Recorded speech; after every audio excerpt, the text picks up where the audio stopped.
that was the last one of that. That was follow me on Instagram. Fuck it. All right, let's get into these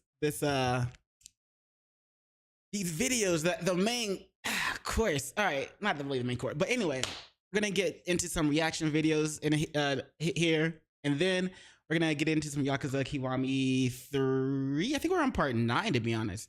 Oh wait, let me go and change that in here. Part 9. Cool. Oops. No. Part 9. Bet.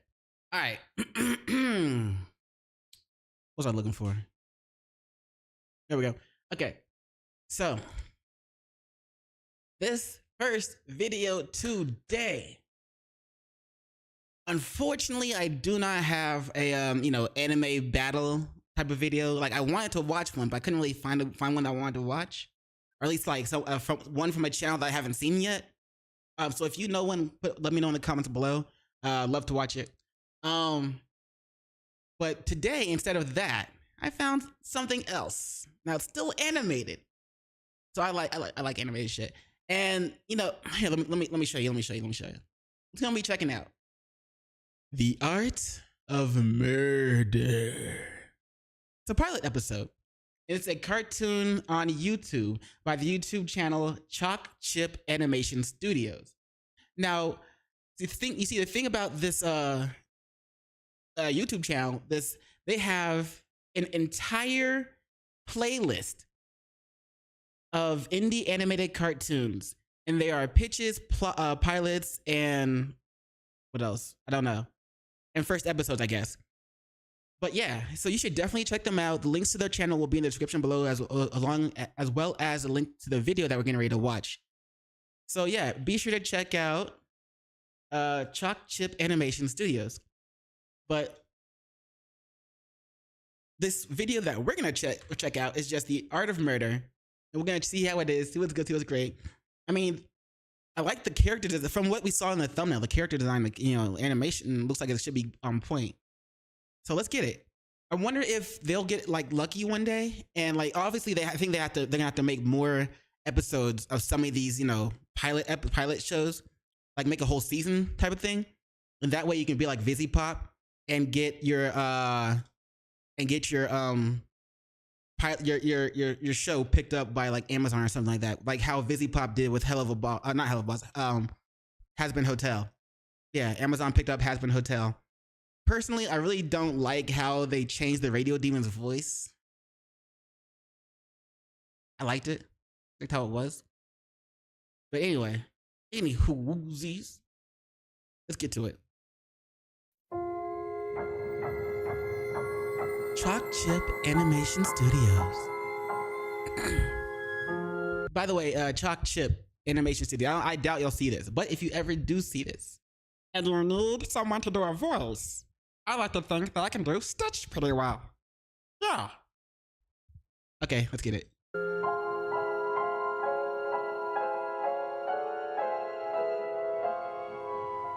Okay. What? Like a setup. Possible puzzle. You see.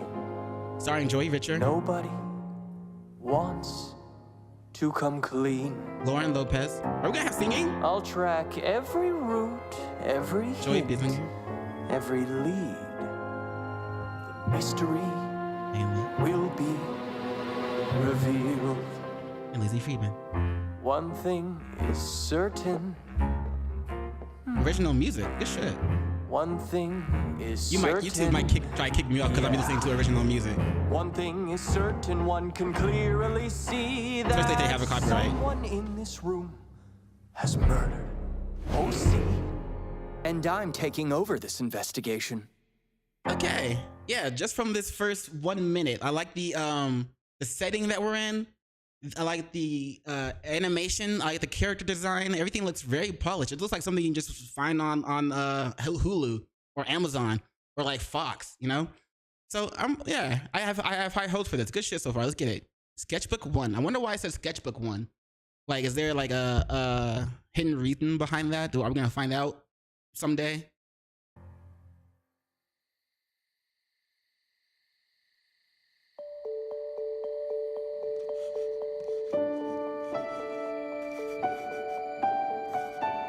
You gotta practice your sword skills, Sosuke.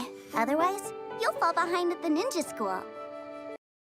Sosuke might fall behind at the ninja school. You know, Sosuke's name reminds me a lot about Sasuke. And Princess Almond Blossom. This dress Almond looks Blossom? so good on you. Okay.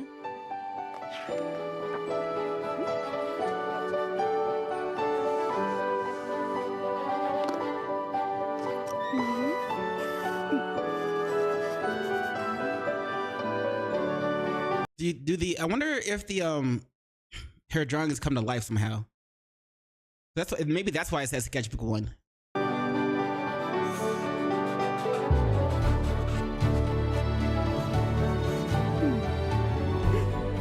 Also, I know I keep pausing it, but bitch, this is a reaction video, so get over it. But I wonder if, I wonder how hard it is for animators when they draw their cartoon drawing another drawing, like how we just saw, and then erasing and shit like that. I wonder how hard it is for the animators to do this. I always appreciate it, to be honest. I kind of like when they do that. It makes the character that we're watching feel more realistic, just a bit. If you know, you know. Yeah, you know. Yeah, it's already 10 o'clock. Time to put the sketchbook away and get to bed. You have school tomorrow. Okay, Mom. Sorry I couldn't get it right. Hands are so hard. Guess we'll try again tomorrow. Every time I used to draw, I used to practice drawing, and my hands were so annoying to do. Honestly, I just ended up stopping. Thanks for being my friends again today, everyone. Kind of wish I never gave up.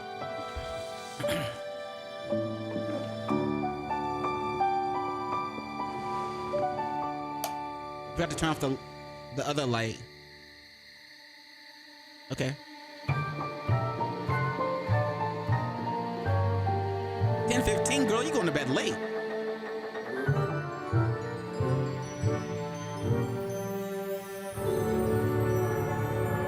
Midnight. Oh, okay.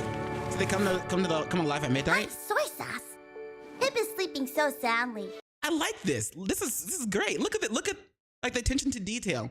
The drawing is actually pulling himself out of the sketchbook, and it's not like he leaves a tracing of him in there. He just, they've part of his hand is still sketched. The rest of his body that's out of the book is fully covered. And the part of his body that came out of the book is just missing. I like that attention to detail. I like that shit. That's dope.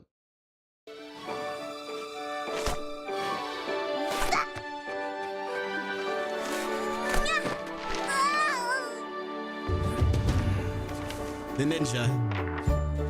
The princess. Look at this amazing dress. Pip is becoming such a talented artist. And I've got a giant cupcake! You know, this dress was designed exclusively for my movie sequel. Do you have any idea how many more dolls they sold just because of this new dress? It was marketing genius. You can actually, of course you can. This entrepreneur stuff, aren't you, Albie? Well, I want to show the world that 2D princesses aren't just damsels in distress anymore. Please don't tell me they're gonna go with the Boss Babe route. I mean, Snow White tried to do it. Yes, it wasn't 2D, she was 3D, but she tried to do it. They tried to remake Snow White, and that shit was terrible. Please don't go the Boss Babe route. Don't go like the strong, independent Boss Babe. I don't need no man route. Don't do that. Be strong, but and be able to handle yourself, but still be, it'll be nice if you still have those feminine qualities as well. You know what I'm saying? Those new 3D animated princesses need ice powers or fire powers to show off their strength. But Elsa? Is that her name? Who's the firepower one? I'll do it with my business skills. Okay. 俺の里には火を操る忍者がいた。 Nigga, aren't you the one that's supposed to have fire powers? Sosuke? Where's your fireball jutsu, my guy? And I like how since he just Also, I like how since just because he's a ninja, he speaks Japanese.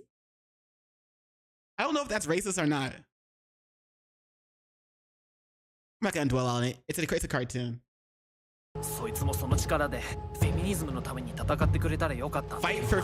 I wish he had used his power to fight for feminism. Which feminism are we talking about? Are we talking about the first wave feminism that legit wanted equality? Or are we talking about the current fourth wave feminism that says they want equality, but really they just want men down and they just put men down constantly? Saying men ain't shit and we don't need men and all this. Which type of feminism are we talking about? それどころか奴はカトンの術で Because if it was a fourth wave type of feminism, that's probably why he didn't use his power to help the village or fight for feminism. He's probably like, fuck that shit. I am a guy, and they're saying men, they don't need men, and men are trash, and men ain't this, and men are that. Why the fuck would I fight for them? And then go ahead and, well, apparently he killed your family. 俺の家族を殺した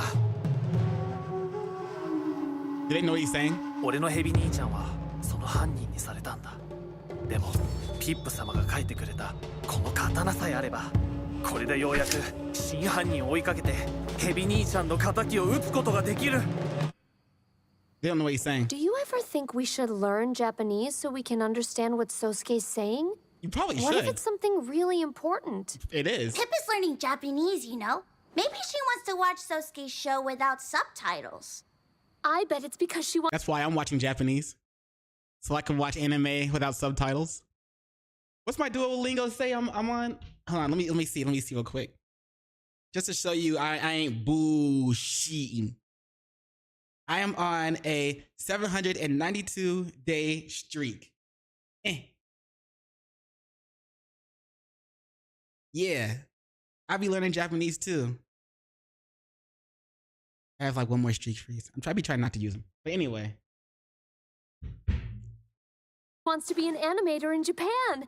Did you hear she got an art award in school? Well, it's no surprise. Pip is so talented.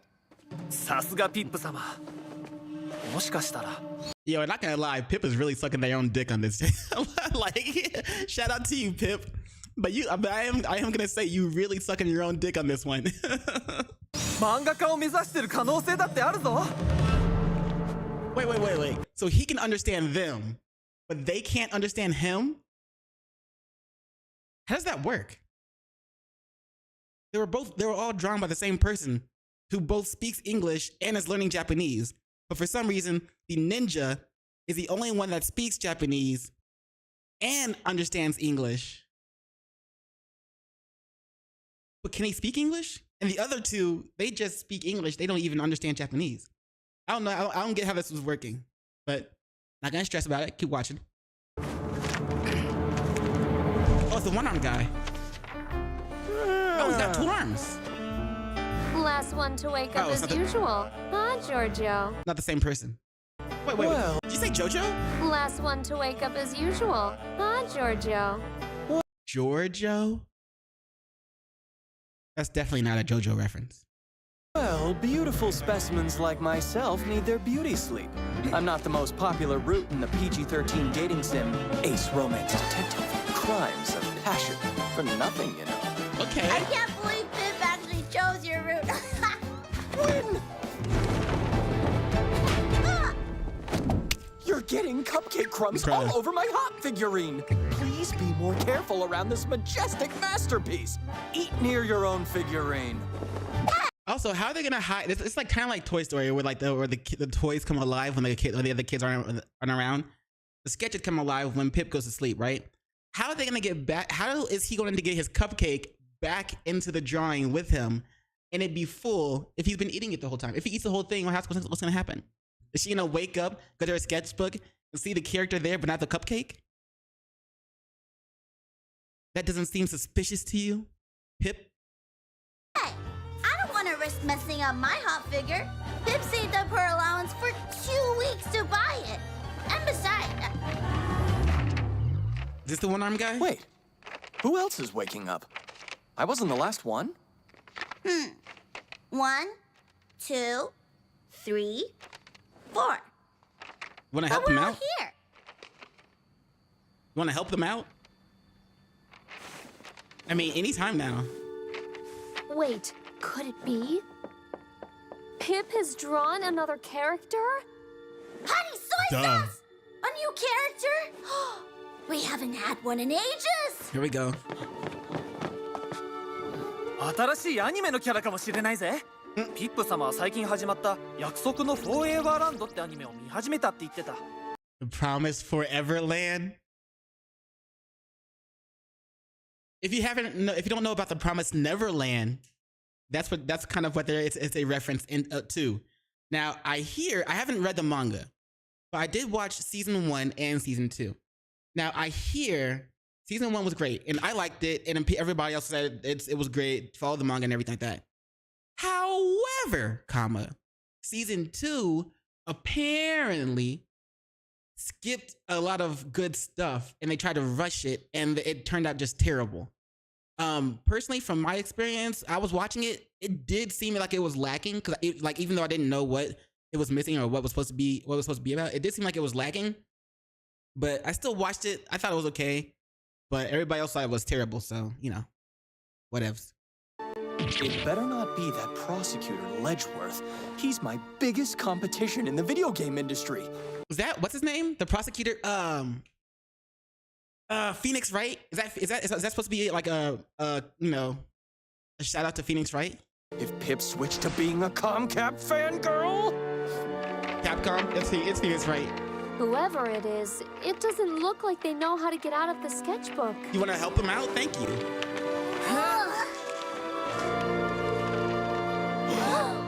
What the fluff? He has no colors. 漫画の世界から来たのか？約束のフォーエバーランドのアニメが原作と違いすぎて、 Foreverland. チップ様が怒って漫画に切り替えたとか？ Thank goodness it's not Ledgeworth. I mean, welcome to Pip's sketchbook, young man. What's your name? My name?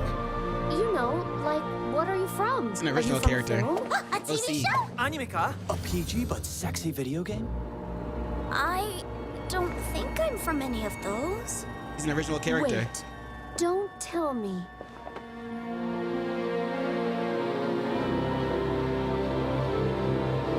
Original character. He's an original character! My nigga. Honey soy sauce! Our Pip is all grown up and drawing her first original character. Did they say honey soy sauce? Original character. Aha! Excuse me. His name shall be OC then. OC for... You literally went with like what people call original characters. Let's see. I'm not mad at it. I just wasn't expecting it. I like it though. Good job, Pip. original character. Oh, see? Ah, I like it. 惜しい。それはいい。 See? I told you, he understands English. But the others don't understand Japanese. All right, let me think. Maybe it's because she drew the anime guy after she started learning Japanese. Therefore, the other ones that she drew don't know English because she drew them before she started learning Japanese. That being said, she redrew them recently. We just saw it, like the new dress the other one has and all that. So she's redrawn them, right? Does it not? Or did she not redraw them? Am I just tripping? But that would make sense if that's why that guy understands English and speaks Japanese, but they don't understand Japanese. Okay.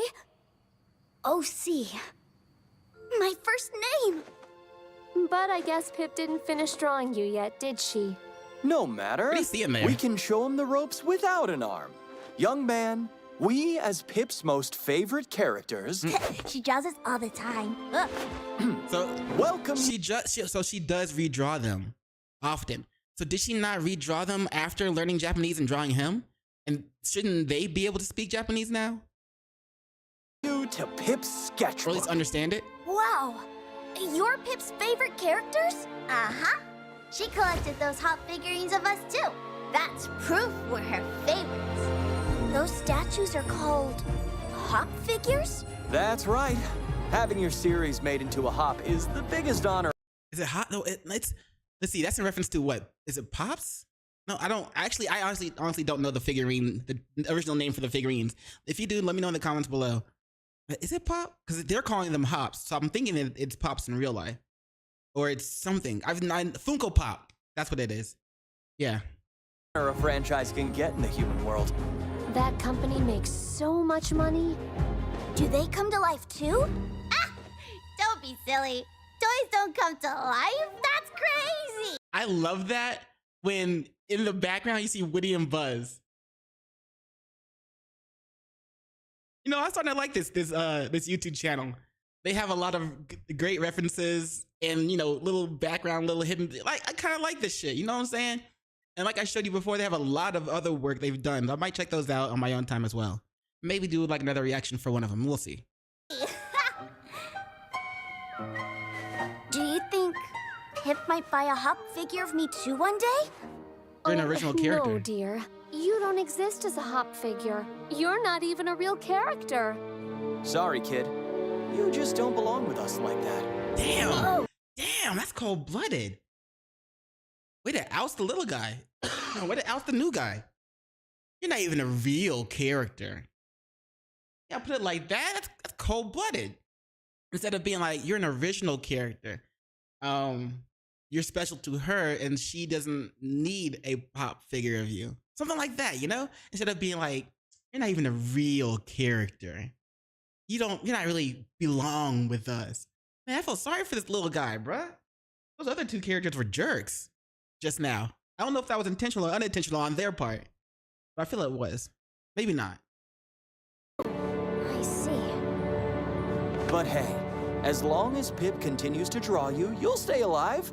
So, let Wow. me tell you all about your new life. As long as she continues to draw you. Welcome to the world. Welcome to the world of Pip's sketchbook. I like how the anime guy, he's not even singing. He's going along with the moves. He knows what they're saying, but he didn't speak English apparently. He can understand it though. Where we come to life. Where we come to life every night. Welcome to the world. Welcome to the world of Pip's sketchbook. And when the clock strikes midnight, we wake up each night. Anyways, For let how me long? introduce you to our crew. Hey, I'm Jojo. Welcome, Lucy. OC. Have you heard of the dating sim? Ace romance detective, crimes of passion. Let me tell you what I'm about, cause I'm the most popular route. Ace romance detective. This is a good song. I ain't gonna lie.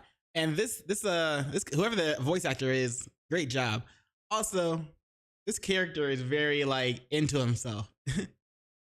Crimes of passion. Hey, OC, I'm Almond Blossom. Feel free to call me Albie. I may look like a typical princess, but I run my own business. I'm an entrepreneurial type of princess. And now, Okay. let me pass you on to Win. Hey, OC, nice to meet ya. I'm Lynn from an American cartoon. And did I ever mention I love cupcakes, honey, soy sauce? But wait, I thought you ate your cupcake. Where did you get this one from? Yo, man's got an infinite number of cupcakes. You gotta be careful with that, with a power like that. Yeah, if you're gonna have a power like that, you gotta make sure you stay in shape. also love rainbow sprinkles, donuts, and chocolate ice cream. So hard to choose. Ah! Honey, soy sauce. Anyways, let me pass you to... Is his catchphrase honey soy sauce? Is that what he's saying? Like honey and soy sauce? Is that what he's saying? Or is it something? I know it's soy sauce, but I don't know what the first part is. Sosuke. He's from a Japanese cartoon. アニメだアニメやおし俺は宗介虎は死して顔止め人は死して名を残すおめえへん What? Wait, whoa, this guy got serious. Hold on. 俺は宗介虎は Tigers die and leave their skins. 死して顔止め人は死して名を People die 残 and す leave their 名 names. 返上名誉挽回やってやるさヘビ兄ちゃん来ててね Don't worry. We don't understand him either. Welcome to the Wait, he doesn't either? This guy, she just drew him. And she just drew him, and we know that she's learning Japanese. So even though that is all there, he doesn't understand him? Is it because he's not drawn as an anime character? But then why does Sosuke understand everybody else that speaks English? He can understand English. Oh, this doesn't make sense. Now I'm lost. I at least expected the new one to understand them. Welcome to the world of Pip's Hold up, bruh. Welcome to the world. Another shout out. Markiplier Wharf Stash. Is that what that's supposed to be? Is that in reference to that? There's a lot of nice little. If that's what that is, there's a lot of little hidden gems in this, and I like that shit. Welcome to the world of Pip's sketchbook. I probably missed a few. Where we come to life. Where we come to life every night. Welcome to the world. Welcome to the world of Pip's sketchbook. Okay. I was just about to I was just about to say, I wonder if they can die, but I forgot this is literally called The Art of Murder. So I don't know. When the clock strikes midnight, we wake up each night. Did I just say welcome, OC? What if Pip chooses his route over me? Cause we're just fan art, we're not Pip's own creation. But I fear, what if I'm replaced? Even worse, what if I'm erased? Cause we have flaws that we're all too shy to mention. Fear I'm losing Pip's attention. Since I'm 2D, no dimension. I don't look like the new 3D princess. And OC's the new interest. And I'm drawn like an old school 2D princess. So let me guess. OC is the one that gets killed, and they all have a motive to do so. 流行りは過ぎるみんな忘れる明日はもう帰ってもらえないかも欲しいなんていない方がいい Like it's Whoa, yo. dated. I was we are related. And then what? What if I'm not a favorite anymore? And what if he is? He's not even a real character. What if we're not? That's cold-blooded. I think now they're discriminating towards original characters. Mainstream media fan art characters are discriminating against original characters.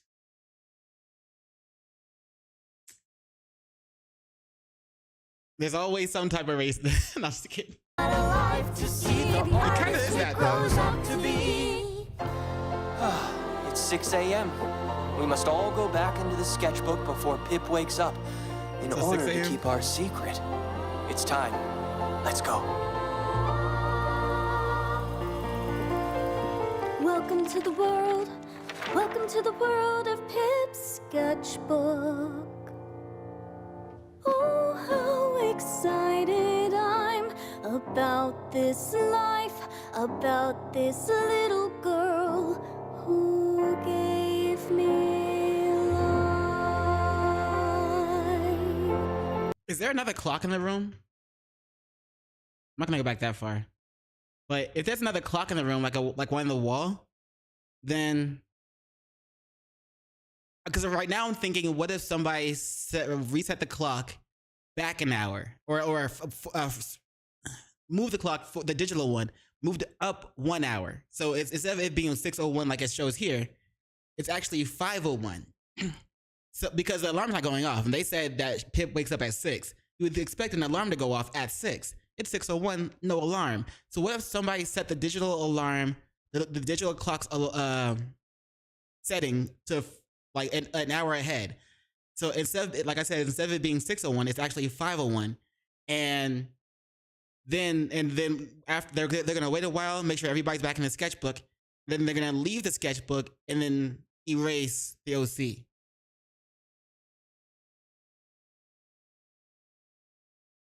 What if that's what happens?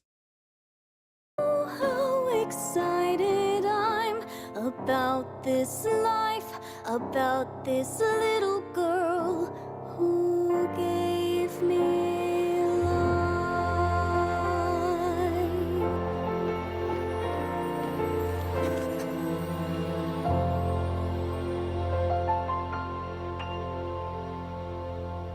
All right, let's see what happens.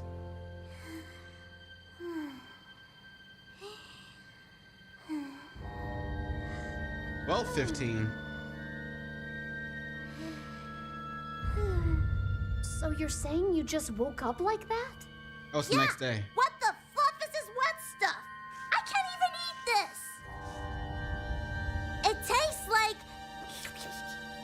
liquid disappointment. I think it's water.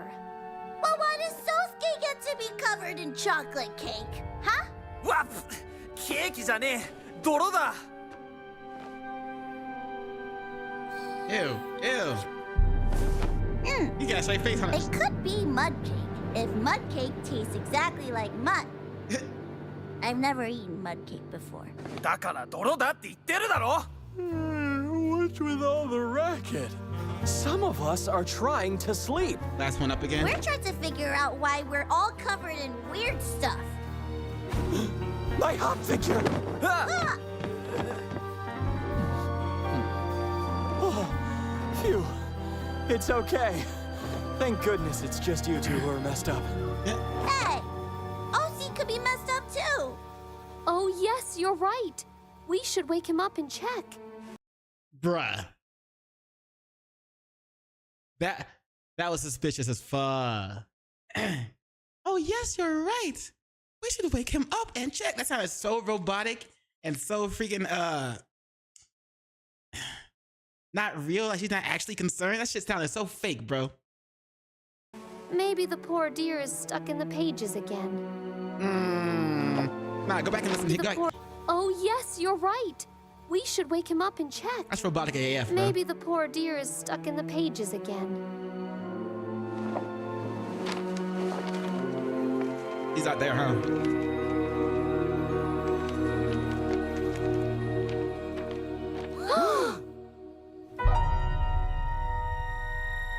He's ripped out. How could this have happened? くっそエビ兄ちゃんの次は惜しいこの人生という名のジェットコースターでどれだけの負傷に遭わなければいけないんだ Albie, you didn't. Did you? Me? Why would you think I did this? Well, yesterday you were talking about how you thought OC would replace you. All of you were technically, but she did sound robotic when she said that ish, bro. So she either did it or she knew about it, or she was plotting to do it, or she saw someone do it, just didn't know who did it, or she was going to do it anyway, but someone else got to beat her to it. I don't know, bro. I mean, I wouldn't blame Pip if she stopped trying you. 2D princesses aren't exactly popular anymore. Damn. You take that back. 2D princesses were fine before that Ice Queen came along. Well, That's 2D alright. animation was over long before the Ice Queen, and you know it! You're a 2D character too, you know. And you were also complaining about OC yesterday. And you're covered in water. Doesn't that make you extra suspicious? So, my show's so popular. In that case, Sosuke's the one covered in mud cake and his show's over. That makes him the most suspicious of all. 俺の番組はまだ終わってないほらまだ放送してる Oh, it's What? You mean Bosuke Boruto. So yeah, like his son Boruto. Oh my god, bro. Bosuke. that spin-off about your son? Oh yeah! Nobody watches that. Calm down, everyone. If nobody wants to come forward, there's only one thing we know for sure. One thing is certain, yeah. One thing is certain, one can clearly see that This is a musical, bro. someone in this room has murdered OC. And I'm taking over this investigation What if you're the one that did it? Why are you investigating? because I'm a detective. お前はクライムズ・オブ・パッション専門だろ And you all saw me wake up last, and I haven't been out of sight since. Clearly, I'm the only person here who's not a suspect. Unless you're the one that did that. You're the one. Unless you're the one who actually committed the murder, which means that you came back out of your book or out of the page when everybody else was still in theirs, and then you went and did your thing, and then got back late, which means you went to bed much later than everybody else while trying to cover your tracks and everything.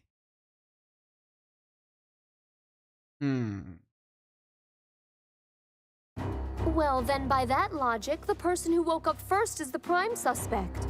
They could have killed OC while everyone else was asleep. So, He woke up first last time. who was the first person awake then? Albie was awake before me. Sosuke was awake before me. ウィンは俺より先に起きてたぞ。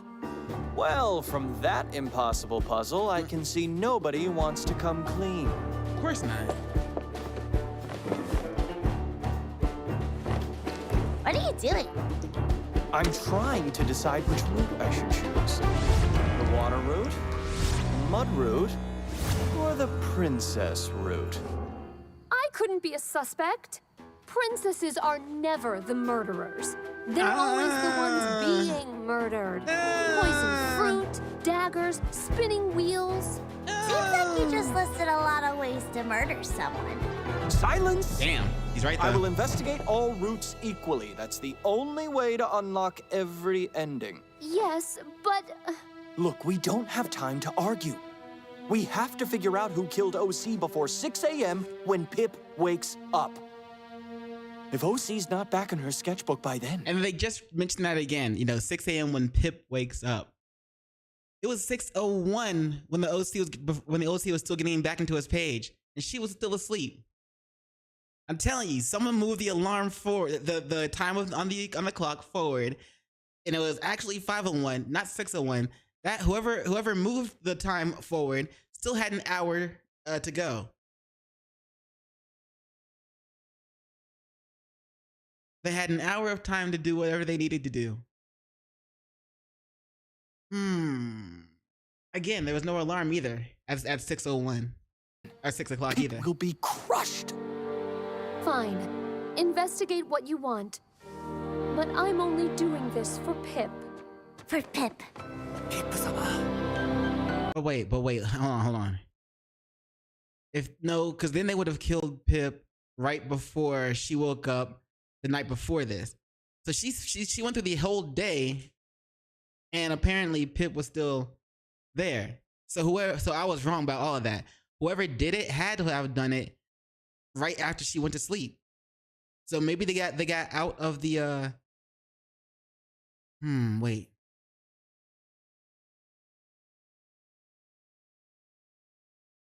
Nah. Well, so maybe unless they're able to wake up or get out of their pages before midnight, that would be the only way I can think of right now.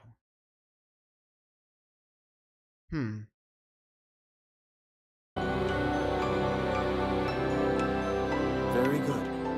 Then let's begin.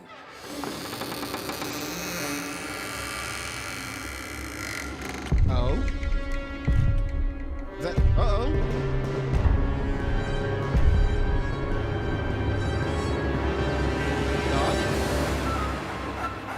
Oh, thank goodness. It's only Weeaboo. What's that white Weeaboo. stuff on his paws? Weeb. I like that. Also, he's also got mud on his feet, so he's been playing in the mud recently, where he found Pip's torn up pages. I don't think the dog did it, because how is the dog gonna rip it out of the sketchbook?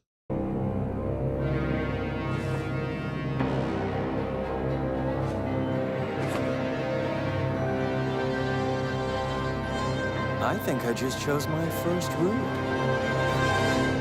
Oh, the ninja was the only one with mud on him. So that's a bad look.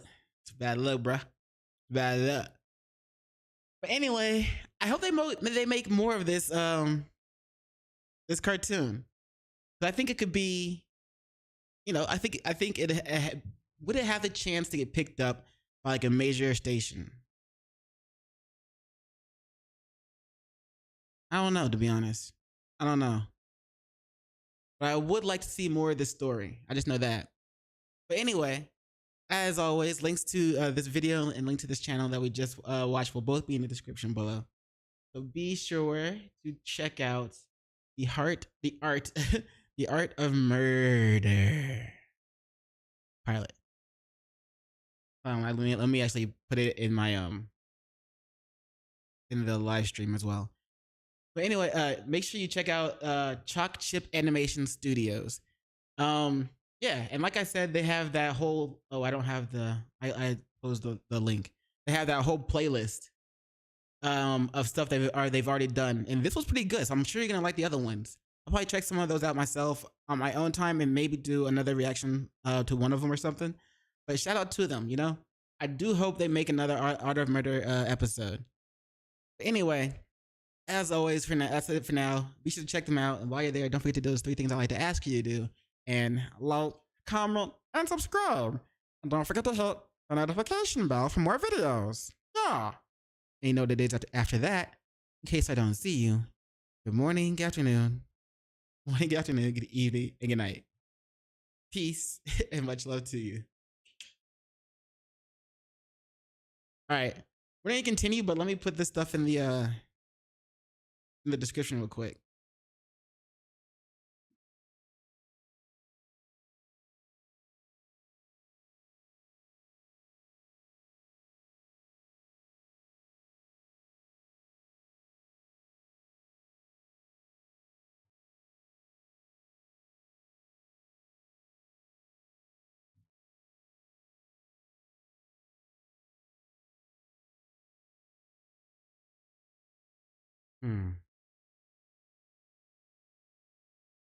Let me get the actual video instead of like the one from the. There we go. Let me get that link.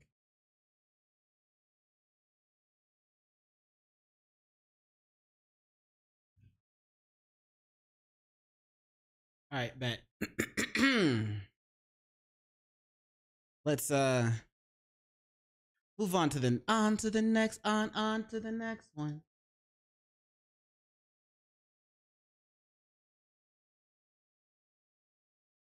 Okay, let's go with this. This one next instead. Hold on,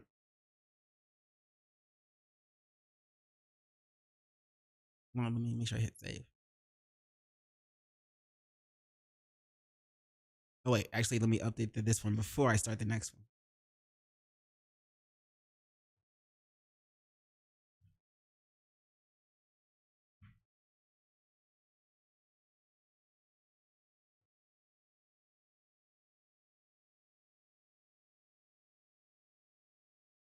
All right, bet.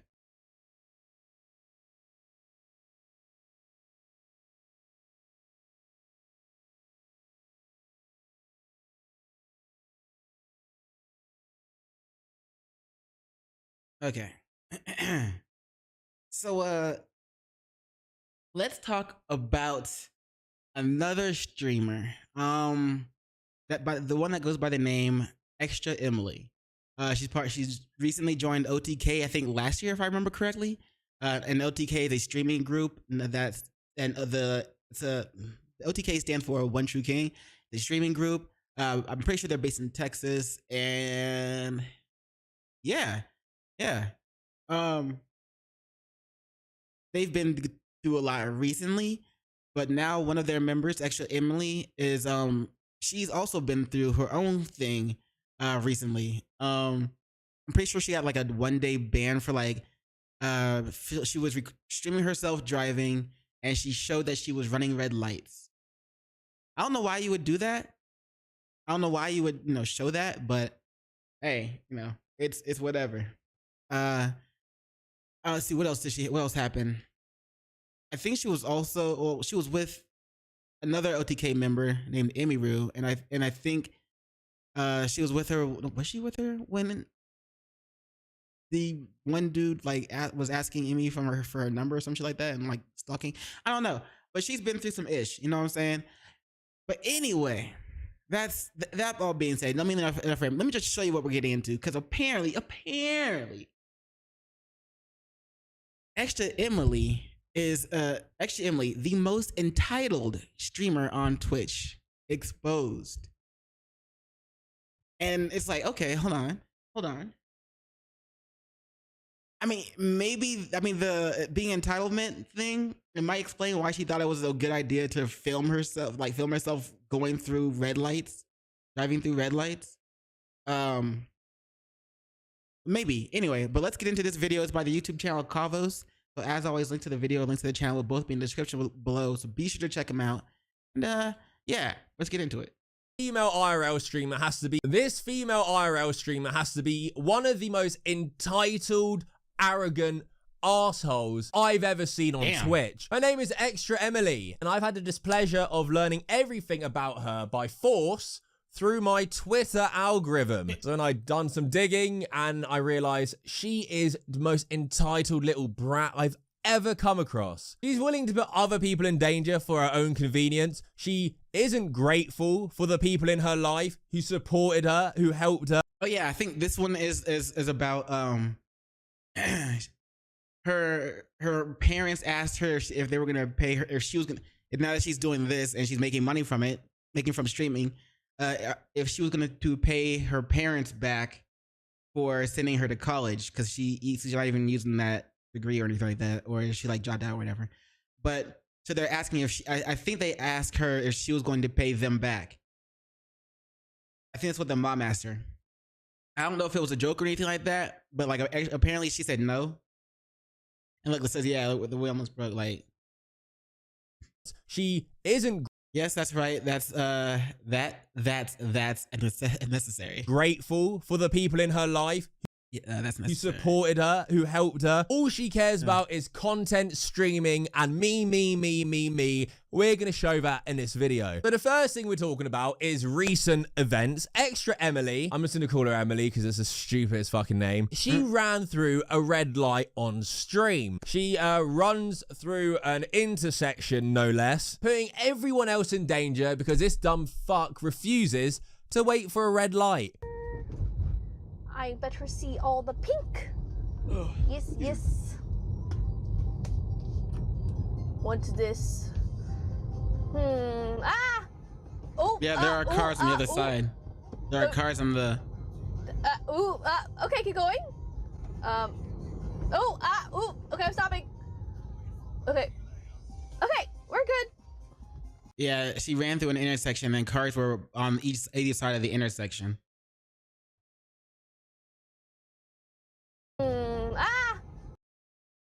This is the intersection, cars over here. I can't really see if there's cars over here, but I wouldn't be surprised if there were. But yeah, that's kind of, that's pretty dangerous. Kind of messed up. The good thing these guys just sat there and watched her because they're like, oh, look at this bitch. Look at this shit. She gonna run it.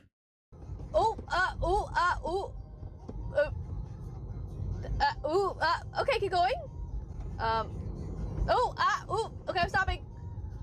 Okay, we're good. Okay, no problem. She doesn't like waiting for red lights, Emily. Not ExtraEmily. She's too extra for red lights. No. It's too much of an inconvenience. She has streams to do. She has dances to do. She does this quite often. How do I know that she does this often? Well, the moron admitted it right after she runs the red light. That happens all the time. In Austin, like the stoplights here are really long. So, bruh, you've heard of rappers, always telling on themselves in their songs and stuff like that. I mean, at least they can say that was just music, it's art. It just doesn't mean anything.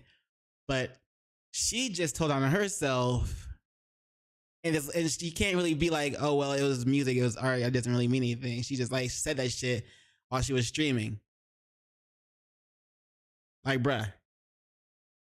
Usually I just go past. Typical behavior from these entitled streamers. The whole world revolves around their streams. Their streams are the universe and everyone else in it is an NPC or a side character. It is the worst fucking mentality.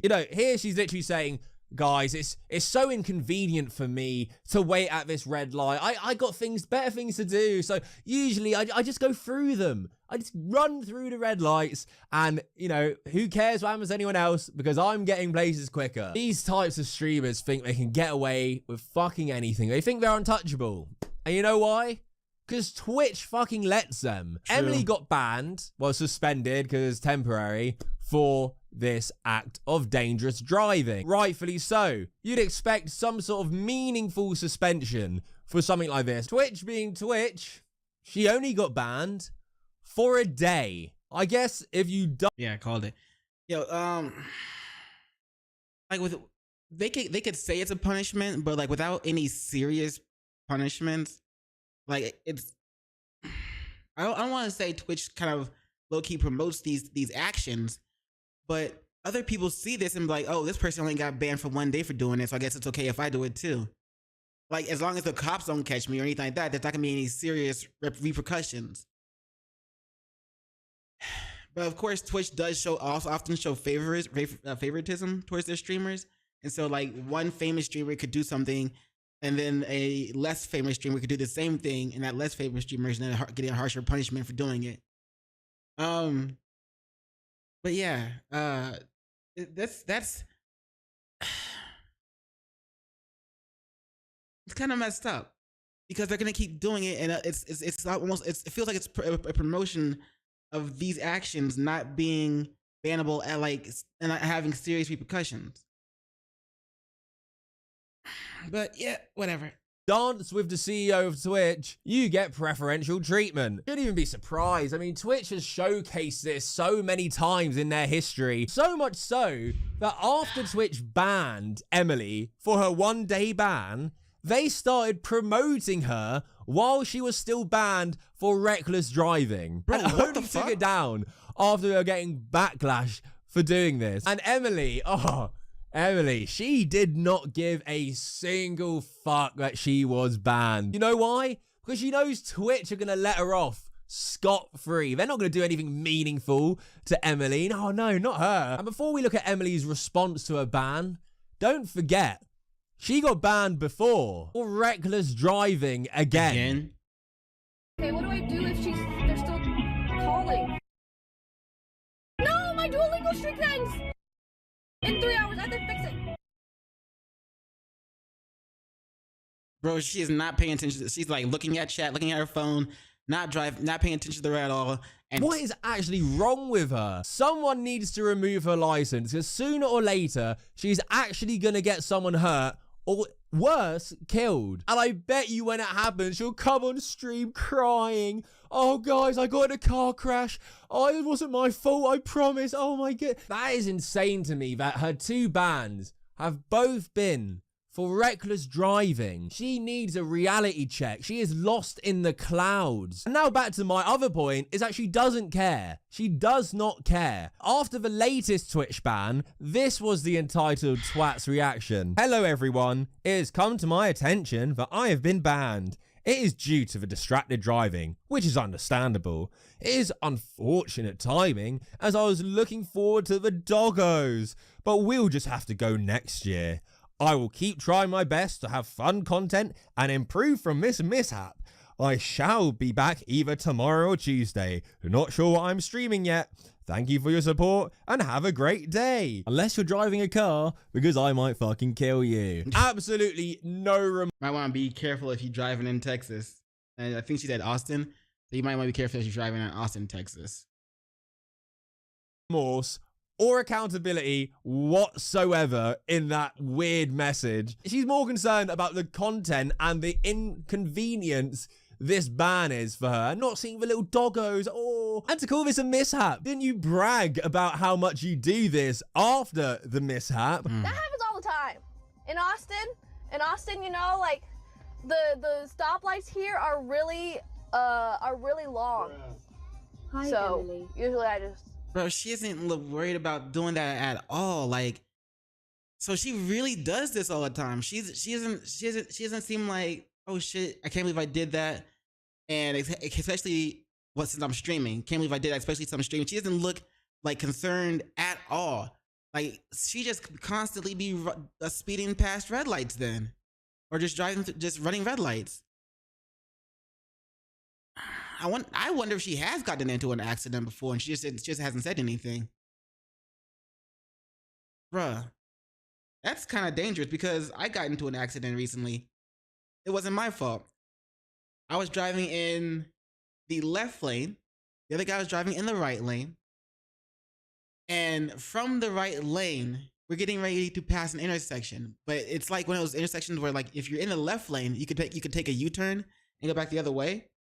If you're in the left lane, this guy from the right lane tried to take a U-turn and cut right in front of me, and boom, I just ran into him because of that shit. Thankfully, nothing major happened to me.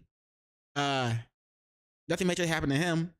But who knows what could happen next time for anyone if it happens again. Shit, I ain't getting into no accident again, bro. Nah, son. But imagine if she has people in her car with her and she does some shit like that, but this time gets into an accident. What if somebody doesn't have their seatbelt out and seatbelt on or something, some shit, and they just, get really thrown out the window or somehow messed up entirely? Like, she could injure her fellow streamers just by driving this way constantly. It's like she constantly reckless drives. We saw her in that last clip, bro. Man, that's dangerous, bro. That's shit waiting to happen. And of course, Twitch is not really showing her any type of actual punishment because they're only banning her for 1 day and then even promoting her while she's banned and then just releasing her the next day. So like, that's a recipe for disaster, bro. Go past. Didn't you get banned before for distracted driving? I have no doubt in my mind when the cameras are off, you do way worse than this shit. All about me. She thinks she's untouchable and seemingly has Twitch wrapped around her little finger. So she does her comeback stream after a day. And instead, bro, I wouldn't be surprised if ExtraEmily does get into a car accident the same way Jack Doherty did. It's raining, she's on her phone and speeds up. Or runs a red light. Instead of, seriously addressing this issue that she has of dangerous driving on Twitch, definitely in real life, like, I can guarantee she does it more off camera. We also know it for a fact because she admitted it. This brat decides to do a whole stream dedicated to her having driving school lessons. We're gonna go to driving school today. Yes, we will. And I will pass with flying colors. Yeah, right. Totally. Think it's just hire a very real instructor. Okay, it's not actually. Well, you'll see. I did ask someone to be my instructor today, who will make sure that I am following all the rules properly. It's one of the other OTK members or some shit. So she didn't actually go to a real driving school to get actually, critiqued by a licensed professional. So it's just kind of bullshit. Whatever. Yep. Yeah, well, there's stuff that I do want to say. I do want to say... Okay. I do want to say that I apologize for being, reckless with my driving and running the red light. And it was a very bad mistake on my part. But what can you... Bro, she looked like she's smiling through this, so she's not really even sorry for it. She's just saying it because she knows she has to say it, or she was told to say it probably. Maybe not drive like a complete fucking asshole. I just have to live and learn from it and improve. So that's what I'll be doing. I will just be a lot more careful. Well, you haven't lived or learned from it because it's all about me. The world revolves around your dumbass, apparently. Like I said, banned before for reckless driving, banned again for reckless driving. Admitted you've done it regularly, and now you're trying to make some shitty, oh guys, look at me, I'm doing a silly driving school lesson because of my dangerous shitty driving. We're gonna go to driving school today. I'm gonna kill someone one day, ooh. It's also insulting because you don't need driving school lessons. Realize you're being a complete dumb, unaware, law-breaking prick on the road. That is a choice you make because guess what? You're selfish as fuck. Again, there's no real serious tone. It's all about, oh guys, let's have a W stream, banger content coming up. We're doing driving lessons. How funny is that, guys? She then proceeds to have this lesson. It's not even funny. It's dumb. That was a weird question. Yeah. When a traffic signal shows a steady Okay, I don't know who this is. So I don't know if they're an OTK member or something. yellow light, okay, when a traffic signal shows a steady yellow light, the driver should speed up through the intersection to miss the eventual red this is very topical. Speed up through the intersection to miss the eventual red light, stop if possible, make a right turn, or both A and B are correct. So when a traffic signal shows a steady yellow light, the driver should make a right turn, stop if possible, speed up through the intersection to miss the eventual red light. Oh, stop if possible. That's the only one that seems to make sense. There's no way it's A. They both don't even actually know. That's the only one. That's the only one that seems to make sense. I think you're right. And I'm supposed to be the instructor.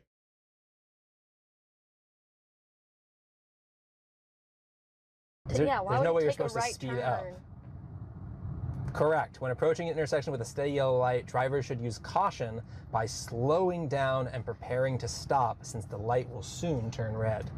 Got it! Oh, you must be so proud of yourself, you idiot. I just don't understand her thought process. Let's do a jokey stream making light of dangerous driving, which kills so many people every year, and that I actively participate in. Let's do that. That's going to be great. No one's having a problem with that. It's one of the most entitled little shits I've ever had the displeasure of researching. This next clip I'm going to show you really proves that. It really shows the character this ExtraEmily girl has. So her parents, before she became a streamer, spent over $170,000 for Emily to get her degree because she wanted to go to the best uni and get the best degree. The parents supporting their child at $170,000 for a degree that she's not even using.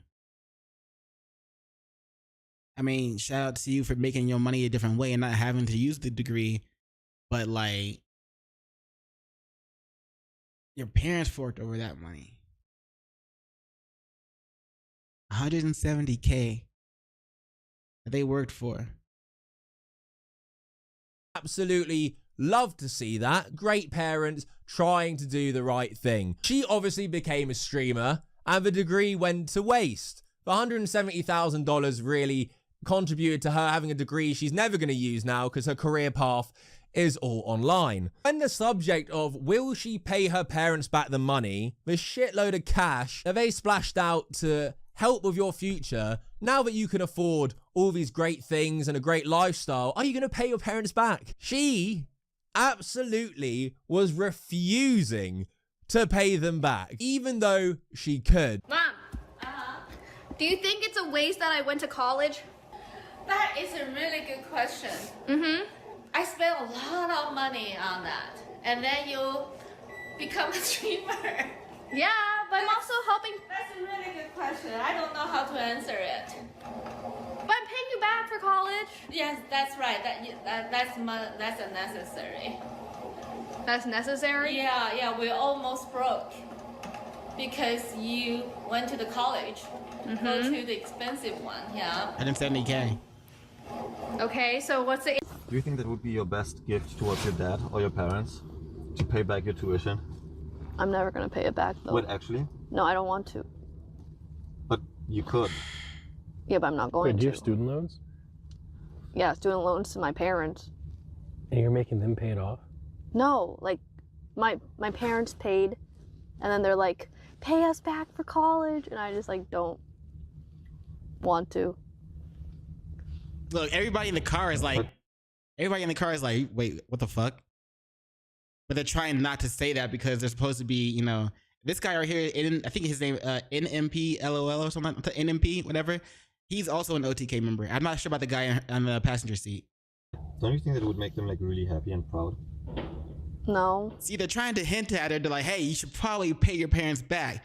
I mean, technically, kind of the right thing to do. To show appreciation to your parents for sending you to a college, the expensive college that you wanted to go to, and yet you don't want to pay them back, and you're not going to use the degree anyway. So it was a waste of time and money just simply so you can go to college and have a college life. And like, who knows if she like how hard she studied or how, you know, whatever she while she was there. But obviously while she was there, she still enjoyed the college lifestyle, like making friends, probably going to parties or something like that, getting no, staying in dorms, all that shit. Anyway, your parents paid $170K so you could go have that experience, and you still got your degree. But not only are you going to not use your degree, you don't even want to pay them back for something that that they gave to you since you wanted to go to that expensive one.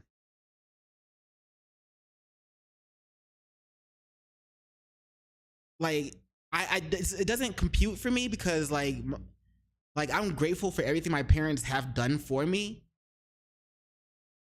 I didn't realize that other people out there are just going to, they lack the ability to feel gratitude. I didn't realize it was possible. I mean, silly me, right? I mean, I should realize that it's very possible to lack gratitude. But still, like, okay. They're fine. Are you doing it kind of like almost out of spite because you're like, I don't want to because like I can, but I know that you guys don't need it? Yes. That's why you don't. Yes, they don't need it. And I'm you like, don't need it. I'm just a bad daughter. You are. It's fine. The only reason they want me to pay it back is because I'm a streamer. Well, you have the money to do so. Because I didn't use my degree. But you have the money to do so. How much is it? 170K. You should pay it back. I don't want to. I mean, I did pay them 10K, and then I was like, I'm over this. I don't want to pay anymore. No, you know what it is? It's exhaustion. Yeah, I think I'm just exhausted. It's exhausting. Listen, if it makes you feel any better, at least your parents still talk to you. Yeah, my parents are cool. I only got one left.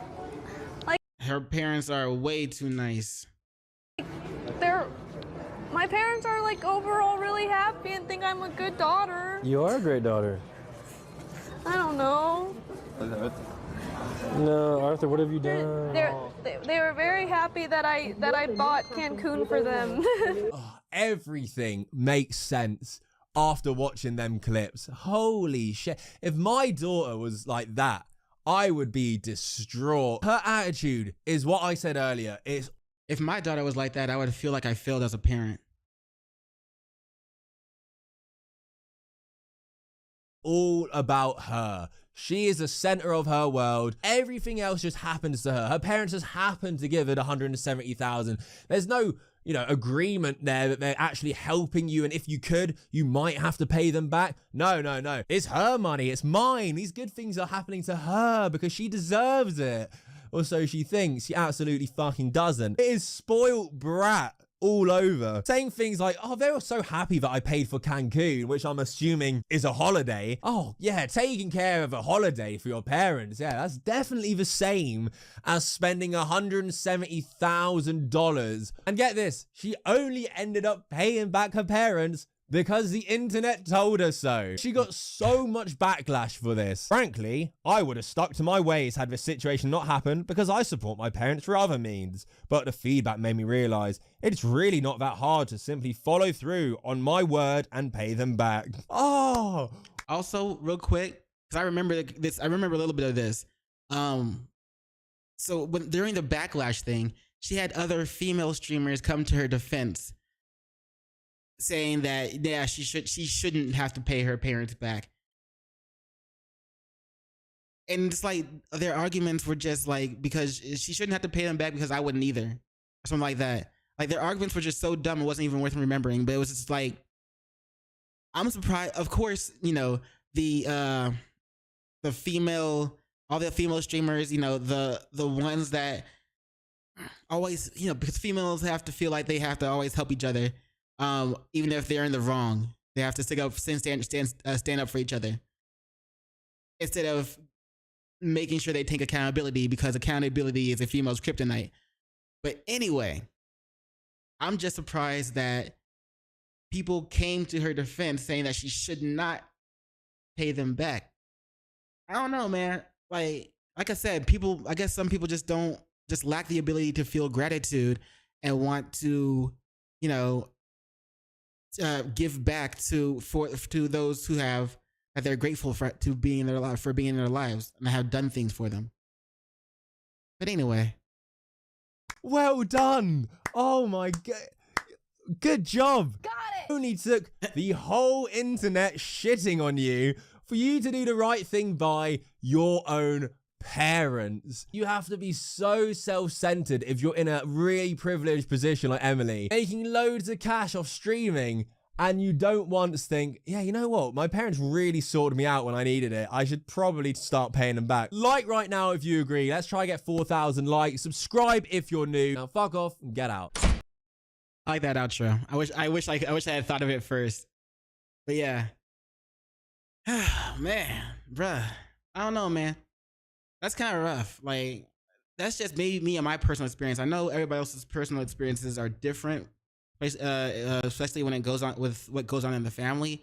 So, from your perspective, if you went to a very expensive college and your parents paid $170K to get you in, and you know, also ended up not using the degree and became a streamer and became successful as a streamer, would you pay your parents back? Let me know in the comments below. But anyway, that's all for this video. As always, links to the Calvo's channel and link to the video that we just watched will both be in the description below. So be sure to check them out. And while you're over there, don't forget to do those 3 things that I like to ask you to do. And like, comment, and subscribe. And don't forget to hit the notification bell for more videos. Yeah. And you know what it is after that? In case I don't see you, good morning, good afternoon, good evening, and good night. Peace. Much love to you. All right, I got one more video I want to react to, and then we'll get to some Yakuza 3. Give me 1 second, though. I gotta go to the bathroom.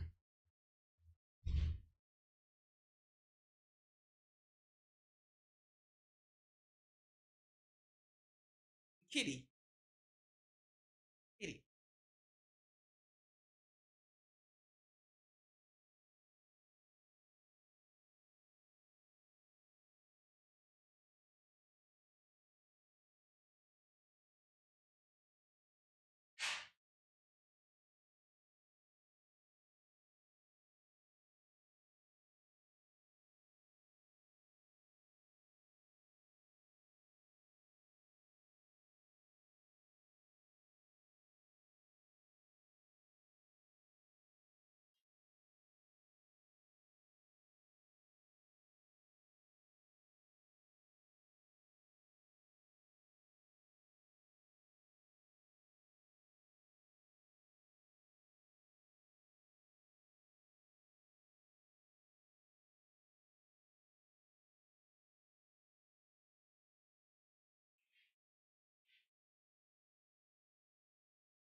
Cat. It's a kitty cat. And it meows, meows, meows, and meows, meows, meows. Cat. It's a kitty cat. All right. Let's get back into the next video. Because this next one is it's about something that we find out in the wild. You feel me? Out in the streets of America. You feel me? This next video is about. Let me show you. Gold digger shoots boyfriend in the head, but he lives to testify. Now, I saw this and I was like, hold up. What?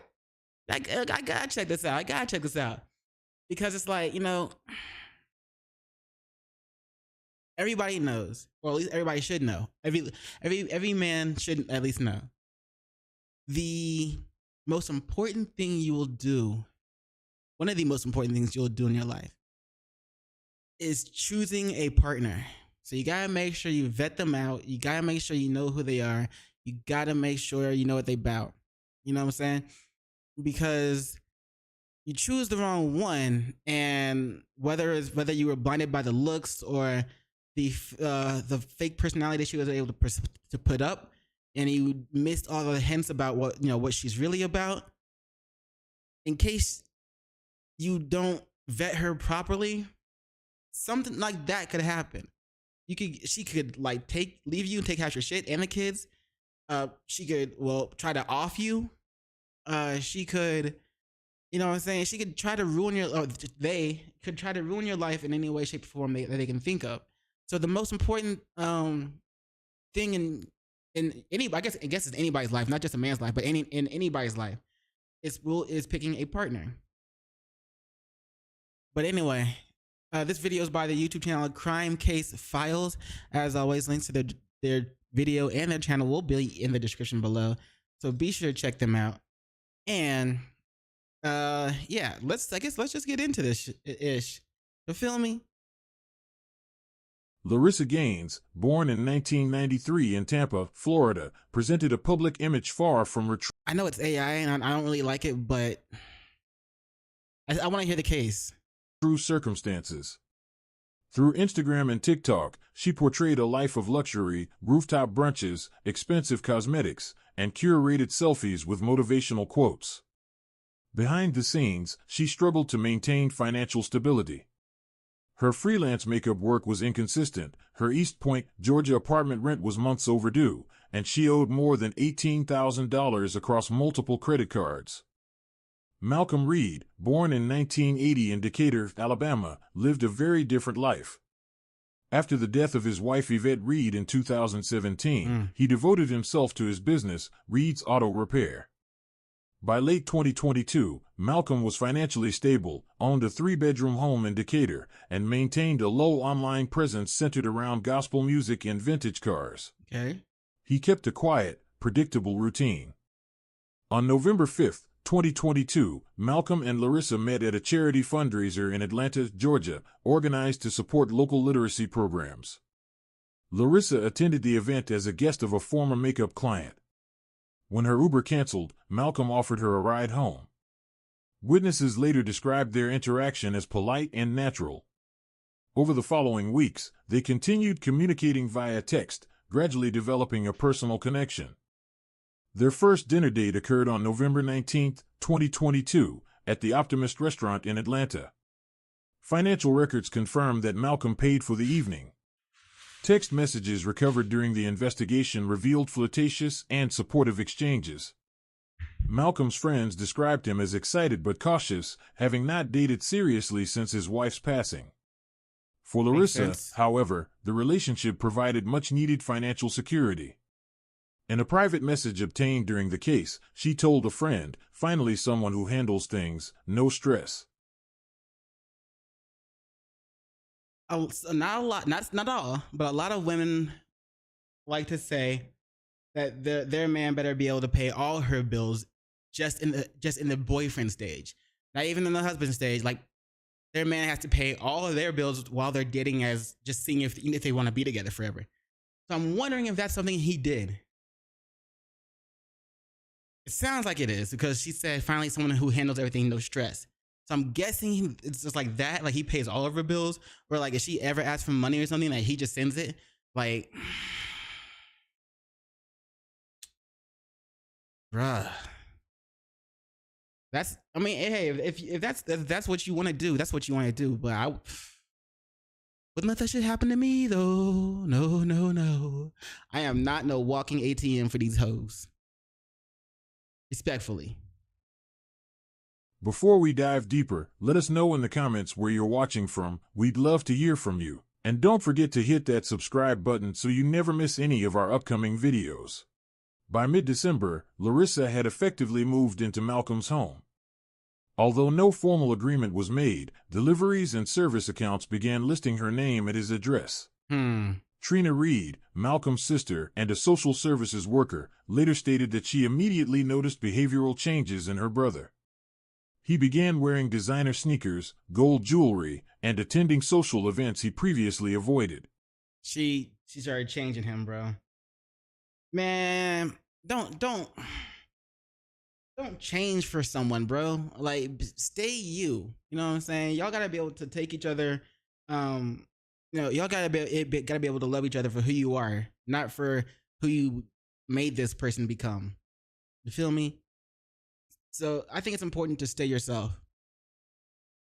Larissa's social media posts showcased Malcolm as part of her upgraded lifestyle, often with captions such as "My King, My World." Financial documentation from Malcolm's bank accounts shows a rapid change in his spending patterns between December 1st and December 31st, 2022. Damn. More than $7,000 went toward luxury purchases, beauty services, and high-end restaurants, with a focus on establishments linked to Larissa's known preferences. Hell nah, bro. Prior to the relationship, Malcolm's expenditures were largely limited to home maintenance, car parts, and moderate living costs.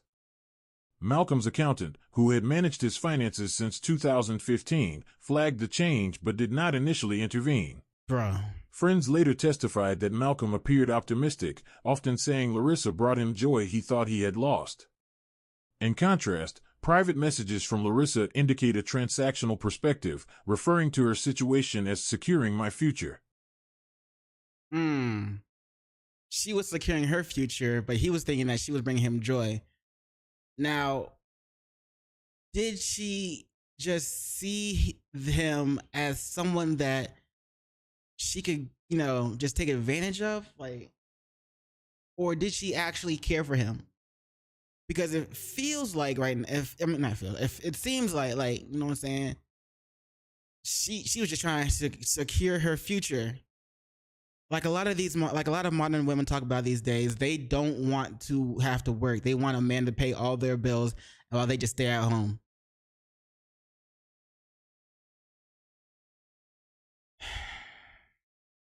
Looks like he's just getting taken advantage of, yo.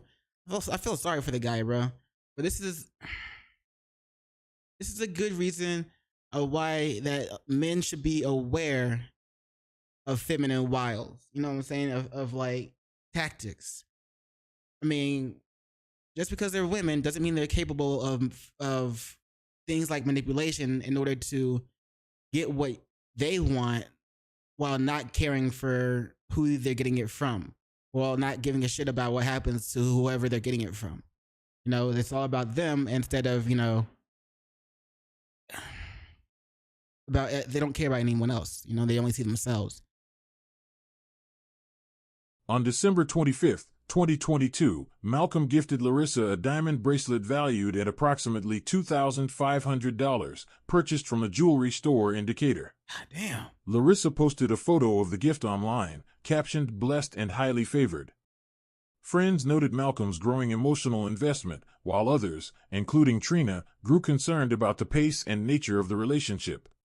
Also, thankfully, not all women are like this, but it seems like most of them, but it could be less than that.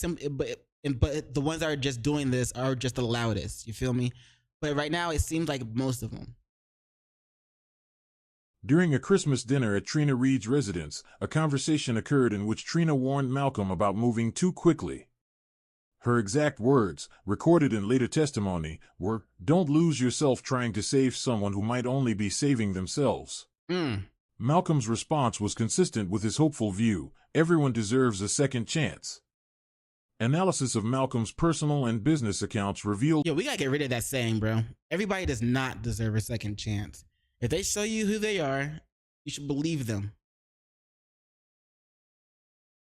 Patterns that deviated sharply from his established habits: frequent transfers to digital wallet services, sharp increases in purchases at luxury retailers, and repeated transactions categorized under the note "Larry Maintenance." According to official financial records, Malcolm spent more between November 2022 and January 2023 than he had during the entire previous year. When confronted, Larissa dismissed the concerns. In a documented conversation on January 22nd, Malcolm asked about the expenses. Larissa responded sharply, "You want me to look good next to you, don't you?" She reframed the issue as Malcolm's responsibility, insisting that appearances were necessary for the image they projected together. At home, Larissa's professional life stagnated. Her makeup kit, once regularly packed and moved between freelance jobs, sat unused in a hallway closet. According to neighbor statements and collected digital correspondence, she stopped working. I told you the dude started paying for all her bills, and even sending her money for everything that she wanted. So she just said, "Fuck it, I ain't gotta work no more." Finally, securing my future.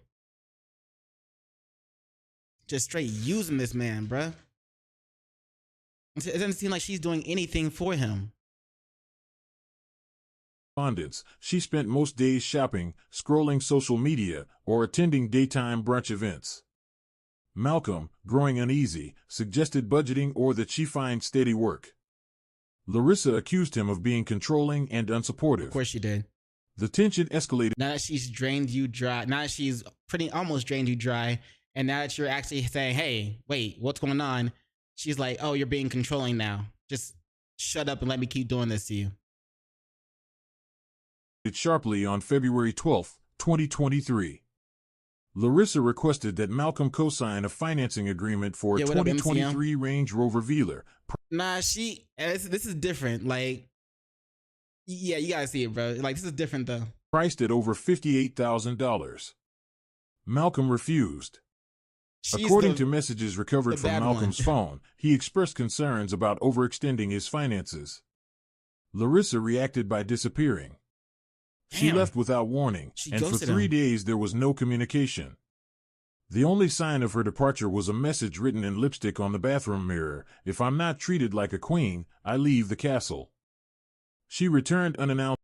So she drained him dry, and when he finally started to speak up about it, she left.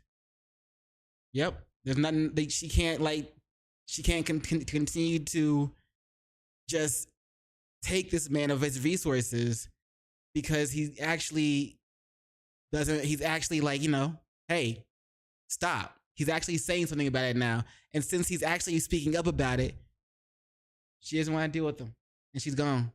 It's a good thing he wasn't at least married to her, bro. Announced on February. But that's messed up, man. Thankfully, not all women are like this, but it seems like there's a lot of them that are like this. It seems like most of them are like this. February 14th, Valentine's Day, carrying a gift box and acting as though nothing had occurred. Malcolm, according to testimony from Trina Reed, appeared relieved but visibly strained during a family gathering held 2 days later. Throughout February, Valentine's Day, Castle. She returned unannounced on February 14th, Valentine's Day. She's like, all right, now that he knows I left, now that he knows I will leave, let me see if I can get him to give me some more of his resources. Let me see if I can use him up some more. Maybe he won't say anything because I've left once, and if he says something again, I will leave this. I can threaten to leave again. And if he does take her back, then that only lets her know that yes, you can do this to him. You can use him up, threaten to leave by actually leaving for a little while, and then come back and rinse and repeat. So he shouldn't take her back, obviously. Carrying a gift box and acting as though nothing had occurred. Malcolm, according to testimony from Trina Reed, appeared relieved but visibly strained during a family gathering held 2 days later. Throughout February, Trina continued to voice concerns. A seasoned social services worker, she recognized behavioral patterns she had seen many times before: emotional manipulation paired with financial exploitation. In documented conversations later submitted during court proceedings, Trina described Larissa's behavior as indicative of a soft scam, a nonviolent, manipulative approach designed to gradually extract resources under the pretense of affection. Yo, shout out to Trina. Warnings, it's a good thing Trina was there. Like, yo, if she tried to warn him, yo, if you got people next to you that are trying to let you know that, hey, this person, blah, blah, you better at least listen. You may think they're hating. You may think they just, upset. They wish they could be you. Like, you know what I'm saying? They mad that you got to find peace. You know what I'm saying? They mad that you seem happy from because you're with someone. They may seem like they're hating, but you might want to at least listen. You might want to just listen anyway. At least keep it in the back, not in the back of your mind, but like towards the middle middle, back, front of your mind. You feel me? Just in case. And then start looking at the signs. Start looking at it from a different perspective. Instead of looking at your girl with like heart-shaped eyes, look at her with like real eyes. Because to quote Tupac, realize, real lies. You feel me? I'll say it again. Realize, real lies. You feel me? But anyway. Oops. Malcolm remained hopeful. In text messages later presented in court, he wrote, real eyes, like real eyes, real lies, like they understand, they notice, real lies. That's what it is. To a friend, she's been through a lot. People don't always show their best sides when they're scared. His compassion left him vulnerable. The breaking point came on February 27, 2023. Malcolm's bank flagged an unusual transaction, a $6,400 transfer to a prepaid debit card registered under the name Jada Stokes. $600,000? An internal bank review determined the card had been linked to a digital profile matching an old Facebook username used by Larissa in buy-sell groups dating back to 2018. Malcolm confronted Larissa. According to his official police statement, she initially denied involvement. When presented with evidence, she accused him of not trusting her and stormed out of the house. Bro, she just helped steal $600K from this man.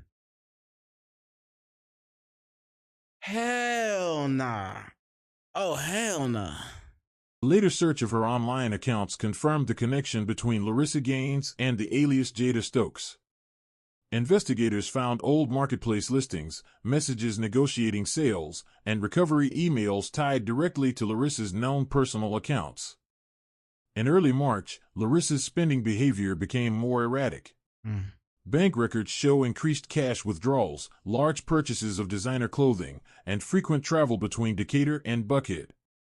Despite these red flags, Malcolm hesitated to formally end the relationship.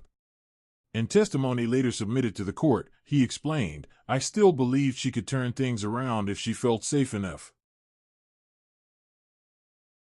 Bro, you've heard, it's just like you can't turn a hoe into a housewife. Don't try to turn a gold digger into a housewife either. Don't. Just don't. It's not worth it. Privately, however, Malcolm began preparing for the possibility of separation. He changed account passwords, restricted digital wallet access, and scheduled consultations with a family attorney. Surveillance camera logs show that by March 5th, Malcolm had updated his home security system and begun sleeping in the guest bedroom. In March 2023, Malcolm Reed took decisive steps to protect himself. After months of financial instability and growing mistrust, he canceled Larissa Gaines' access to all shared credit cards, changed passwords to his personal and business accounts, and he just now did that? Like, first off, why'd you let him talk you even making like a joint account like that? To adding her onto your cards, and why even do that in the first place? She's not even your wife. She wasn't even your wife, and you gave her access to all of your money like that? Or maybe not even all. Maybe it was like a different account, and you had your own separate account with most of your money, but you gave her access to your money like that? Bruh. That's a hell nah. Hell to the nah, bro. She's not even your wife. That's your girlfriend, bro. And she has been taking all your money, draining you dry. She's been playing with your heart, playing with your mind, threatening, basically leaving for 3 days, probably hopping up on someone else's dick, coming back, trying to, slide back into your life, and you let her. And then now she's like, all that before wasn't, even the argument of her using, like, always wanting to spend your money and you trying to get her to go get a job and she didn't want to do that. That wasn't a red flag enough for you to make sure you don't give her access to your money? Like, that wasn't a red flag enough? What the? Oh my God. How do you not, how do you still put her on your bank so she can just vacuum that shit out? Bro, like, I don't get it. I'm pissed at this guy. Holy shit.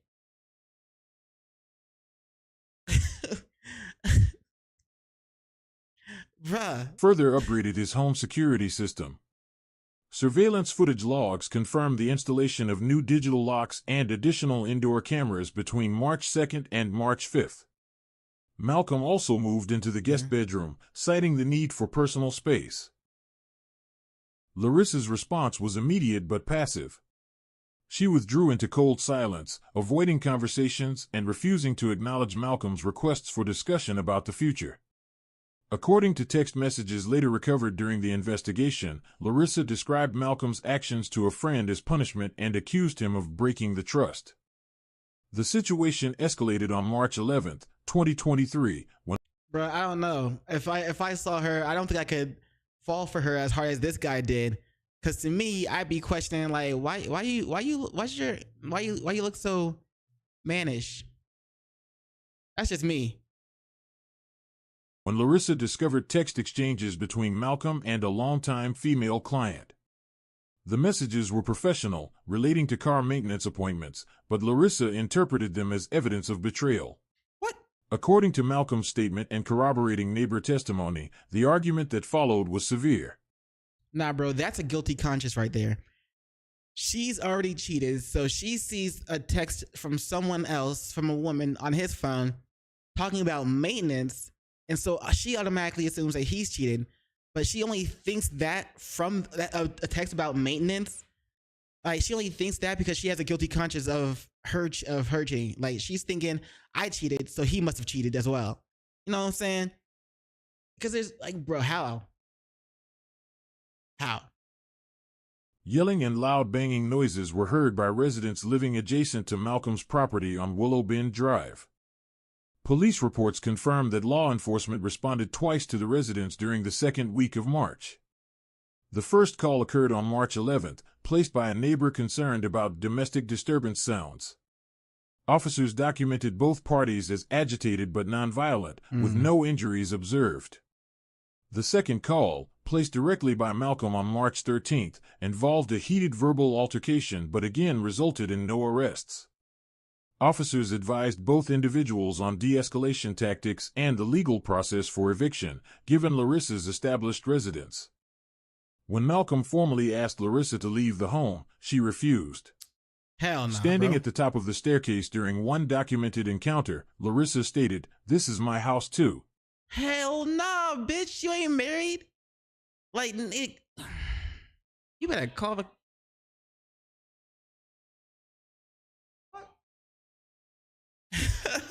my vacuum robot started talking to me. It thought I was trying to talk to it.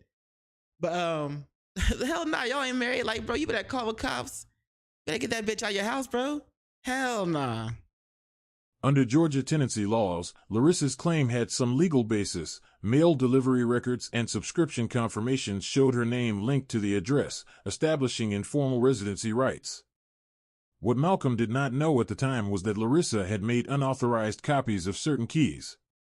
Investigation into hardware store purchase logs and surveillance footage from a Decatur key duplication shop confirms that on February 15, 2023, Larissa duplicated a garage key without Malcolm's consent. Oh, hell no. A receipt retrieved during the investigation documents the purchase of 2 blank keys and cutting services under a false name. On the evening... So, if any of you out there go through anything like this, where you have someone living with you, and then, you kick them out, or, you break up and they have to leave and all that, change the locks on your doors. Change the locks on your doors. even if it was like in an apartment complex or something like that, just be like, hey, talk to the office, be like, hey, I'm saying I had this kind of crazy girlfriend I just broke up with. I kicked her out. I kind of want to change the locks to my doors because I don't know if she made illegal duplicate copies of my keys. So, you know what I'm saying? Just change the locks on the doors. I'm sure that your apartment complex or whatever would be willing to work with you on that. Evening of March 21st, 2023, at 8:17 p.m., Larissa entered the garage alone. Surveillance logs from Malcolm's upgraded security system captured her standing in front of his locked tool safe for over 2 minutes, holding a small silver key.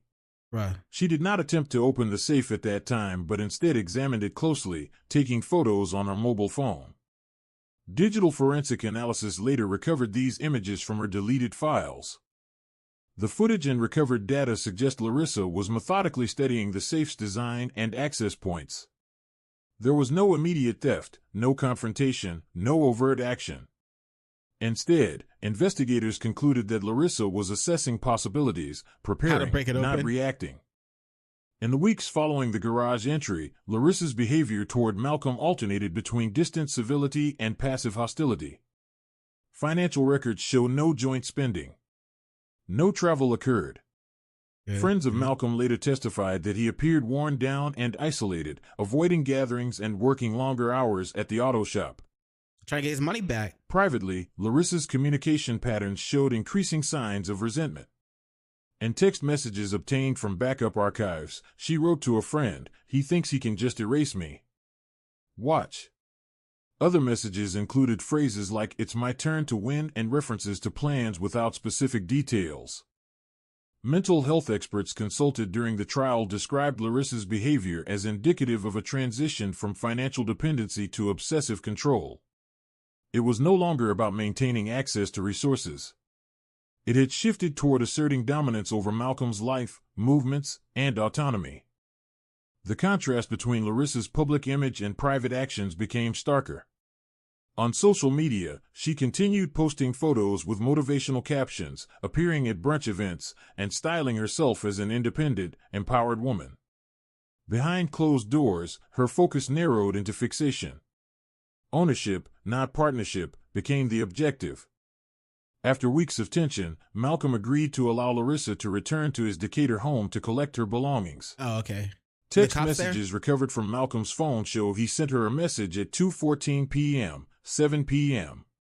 Please tell me you had her escorted by the cops, or like you were there at least, or something. Don't just let her be like, don't just go text her, be like, hey, all right, you can go get your stuff from my house by herself or with her friends or something.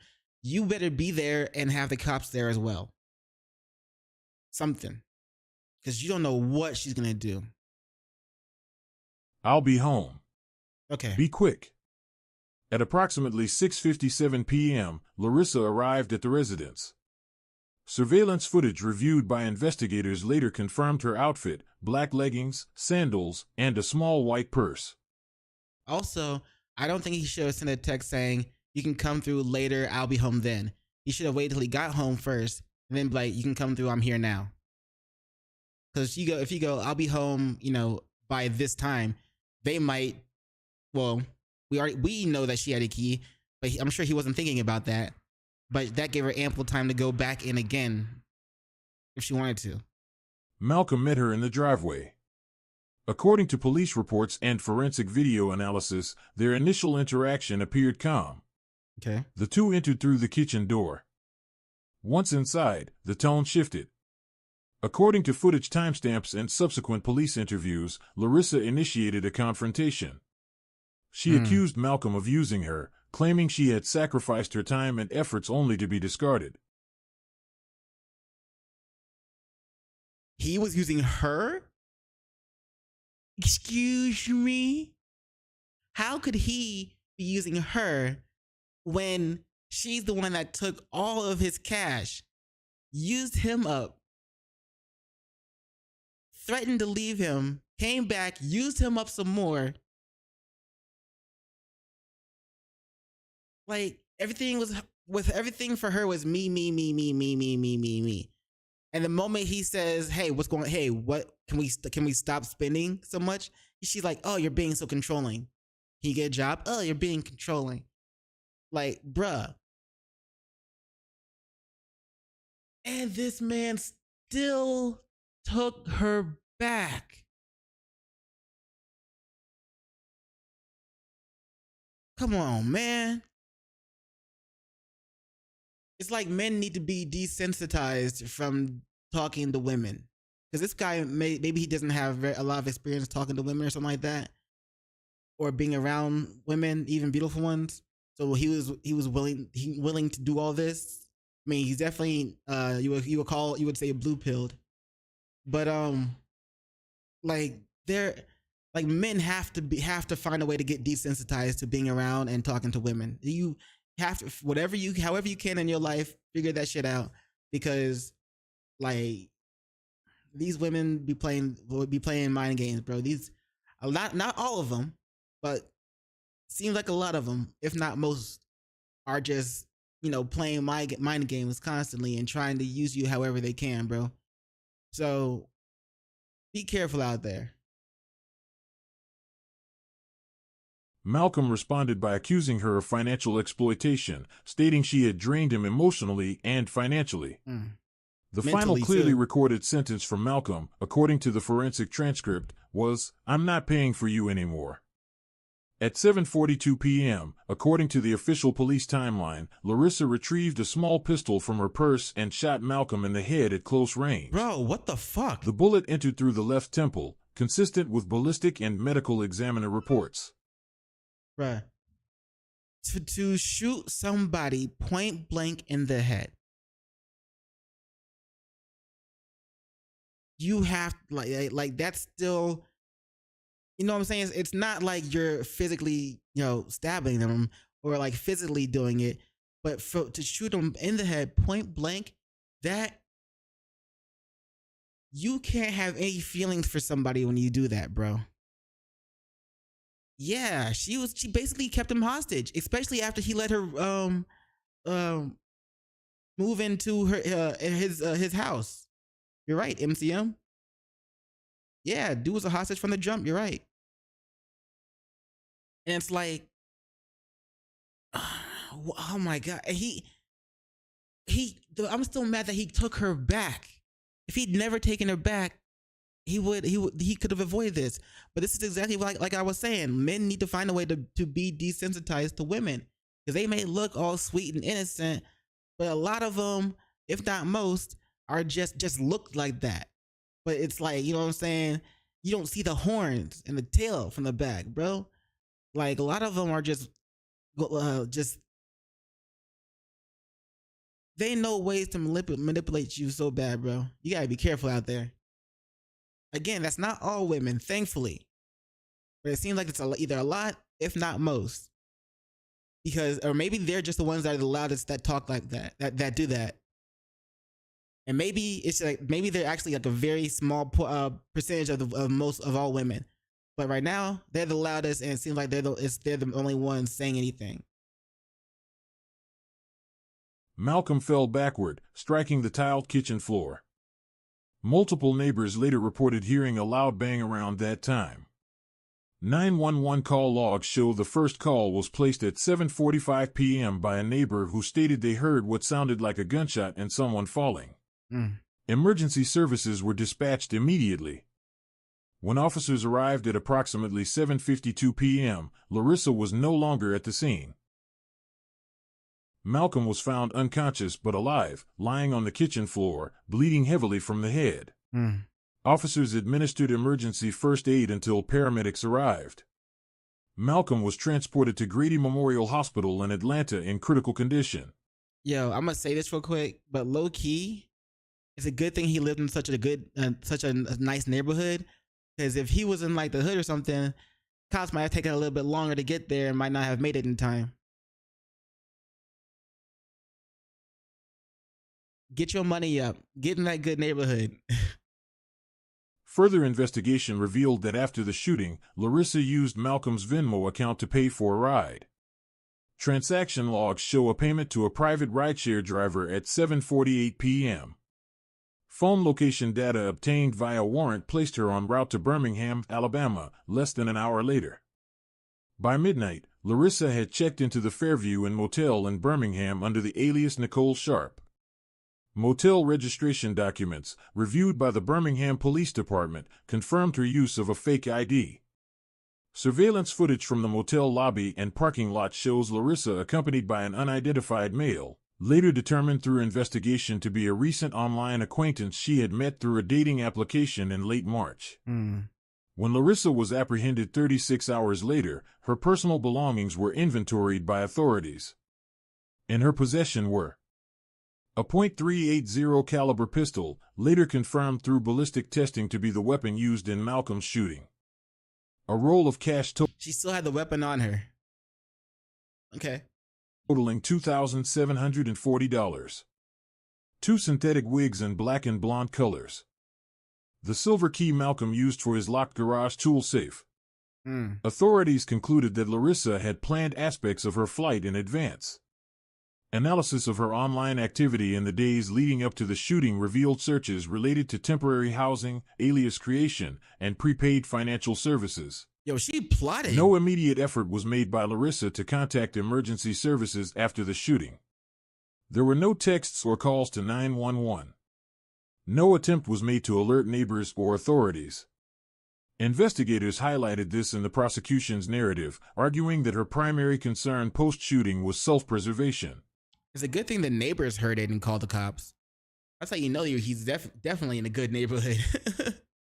But yeah, because they definitely didn't. They didn't want to let the cops know. They wanted it to take as long as it possibly could for anybody to notice that Malcolm has been missing, and for a wellness check to be called into the house for him, and then.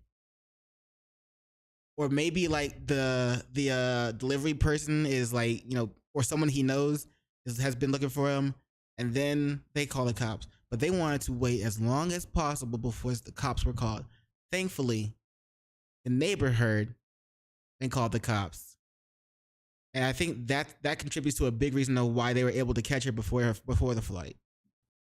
Ballistic reports later submitted to the court indicated that the pistol had been fully loaded, safety off, and carried inside her purse. Witness expert testimony concluded that drawing and firing a weapon from such a position in less than 2 seconds suggested premeditation or at least prior readiness, not a spontaneous act. She knew she was going to do that. At Grady Memorial Hospital, Malcolm underwent emergency surgery but suffered catastrophic brain damage. Although he survived, he was left permanently paralyzed on his right side and experienced severe speech impairment. I mean, it's better than being dead, bro. It's better than being dead.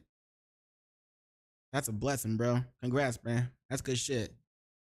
Larissa Gaines was apprehended on April 16, 2023, approximately 36 hours after the shooting of Malcolm Reed. She doesn't know he's alive, huh? A multi-jurisdictional task force, including officers from the Decatur Police Department and the Birmingham Police Department, located her at the Fairview Inn Motel in Birmingham, Alabama.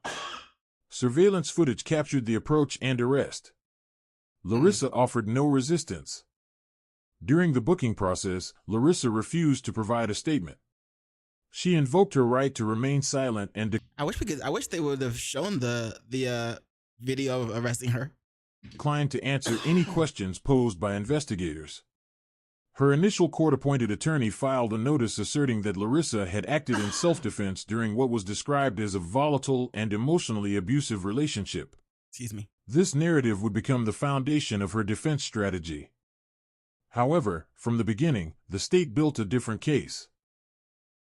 Investigators had compiled a substantial body of evidence, including surveillance footage, financial transaction records, social media communications, and forensic reports, which portrayed the shooting not as a desperate act of self-preservation but as a deliberate, calculated decision. Larissa's trial commenced on November 6, 2023, at the DeKalb County Superior Court in Georgia. The courtroom proceedings were closely monitored by local media, given the public interest generated by the case's complex themes of financial exploitation, domestic conflict, and gender dynamics. Man, to me, it seems like she was so set on securing her future, as she said before, that she refused to let him kick her out because then she would lose access to all of his money, obviously. But for her to, she didn't even want to try to like, you know, make it up to him and and at least pretend for a few more months that she really liked him until she was able to trick him into getting married with her, and then taking half his shit in a divorce. She could have gone that route, but instead, she just, and thankfully, she decided, thankfully, but kind of like with salt, she decided to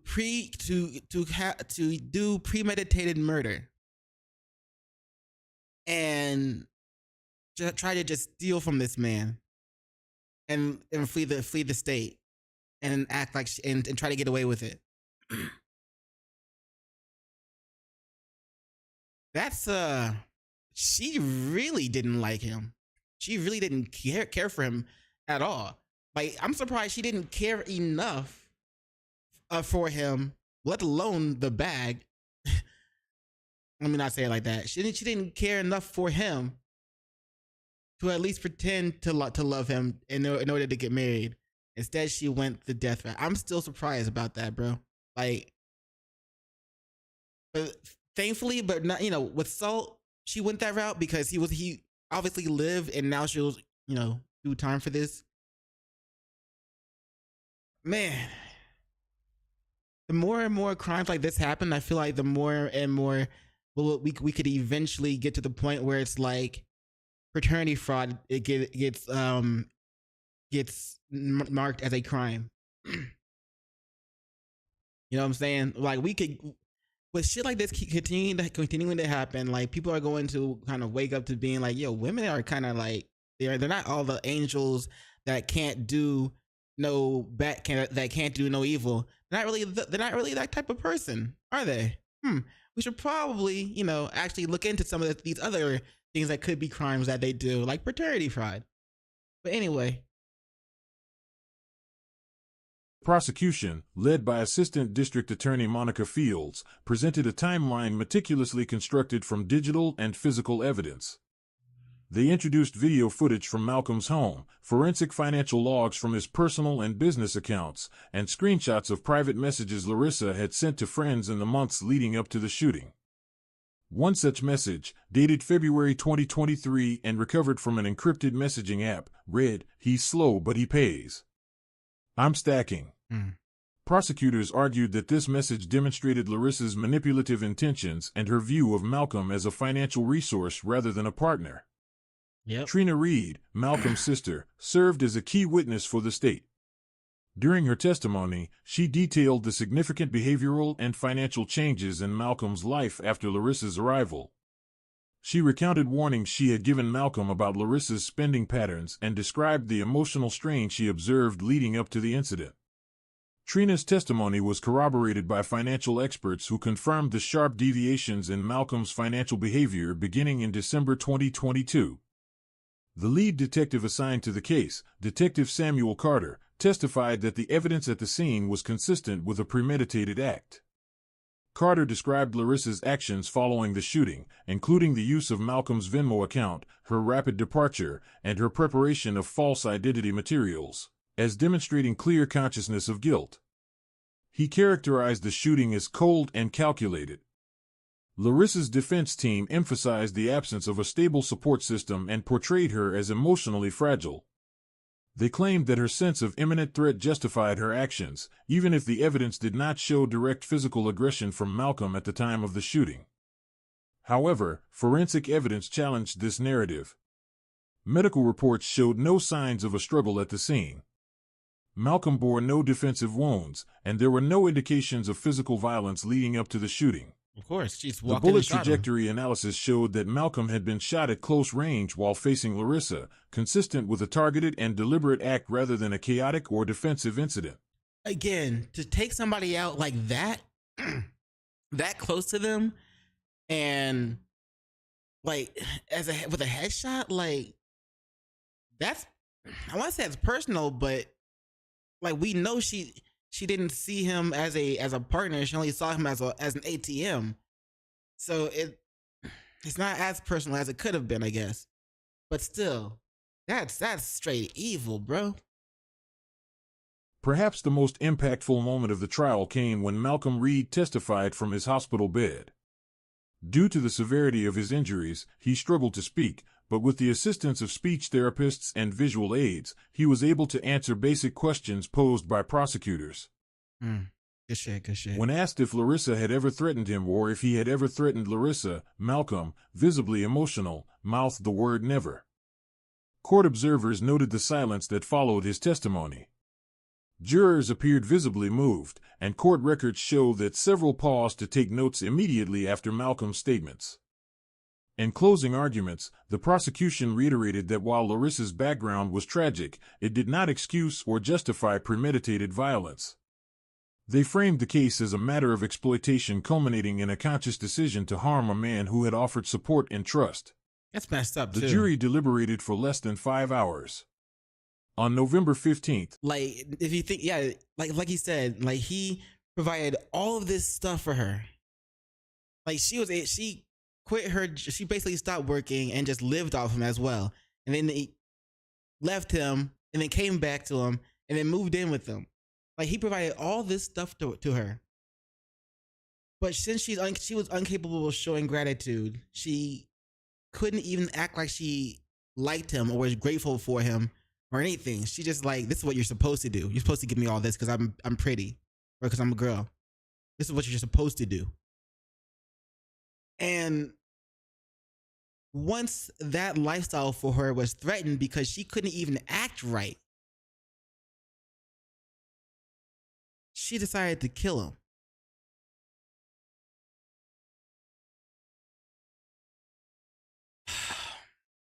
Thankfully not all women are like this, but it does seem like a lot of them are. Maybe it's, again, probably just because they're the loudest ones. 2023, Larissa Gaines was found guilty on all counts, including aggravated assault, attempted murder, and unlawful flight to avoid prosecution. Sentencing was scheduled for January 2024. On January 18, 2024, Larissa Gaines appeared before the DeKalb County Superior Court for sentencing. After a brief hearing, Judge Carla Winslow issued her decision, 28 years in state prison without the possibility of parole for the first 20 years. In her statement from the bench, Judge Winslow described Larissa's actions as a performance of affection with criminal intent. It's not 24 years to life, it's just 24 years? Come on, man. It's attempted murder. Plus, like, she just, of course, they're not going to charge her for, the financial part of things, I'm guessing.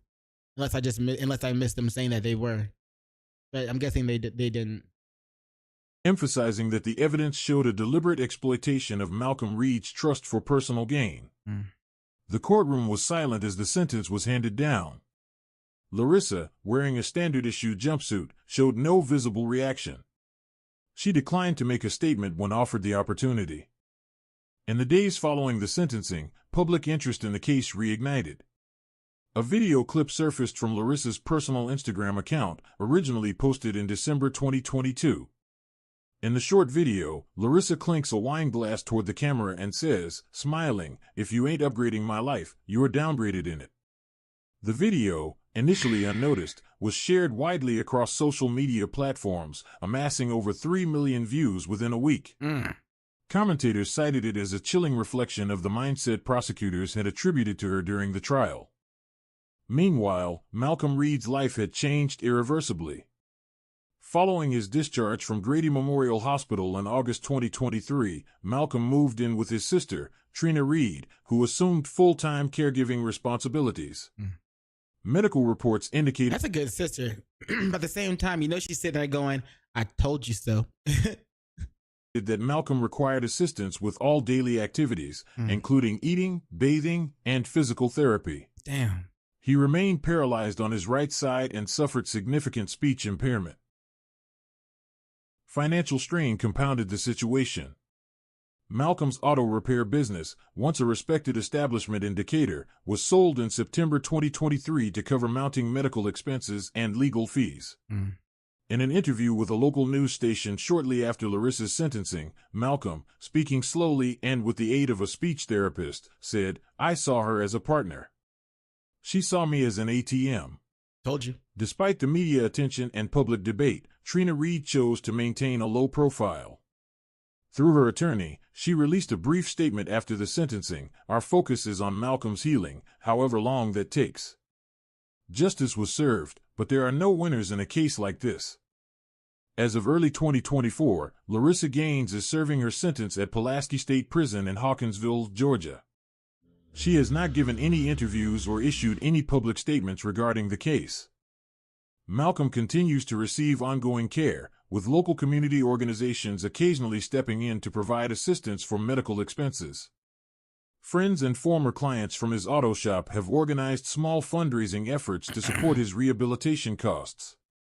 Despite limited mobility and communication barriers, Malcolm reportedly remains determined to regain as much independence as possible, though medical professionals caution that full recovery is unlikely. Well, he can do it if he wants to. Like, if he really gets dedicated to it, he'll get that full recovery. But it really sucks because Malcolm, like, his first wife, he was divorced from the first wife. I don't know who caused the divorce or what happened in the relationship, but we do know that he had one marriage before and it ended in divorce.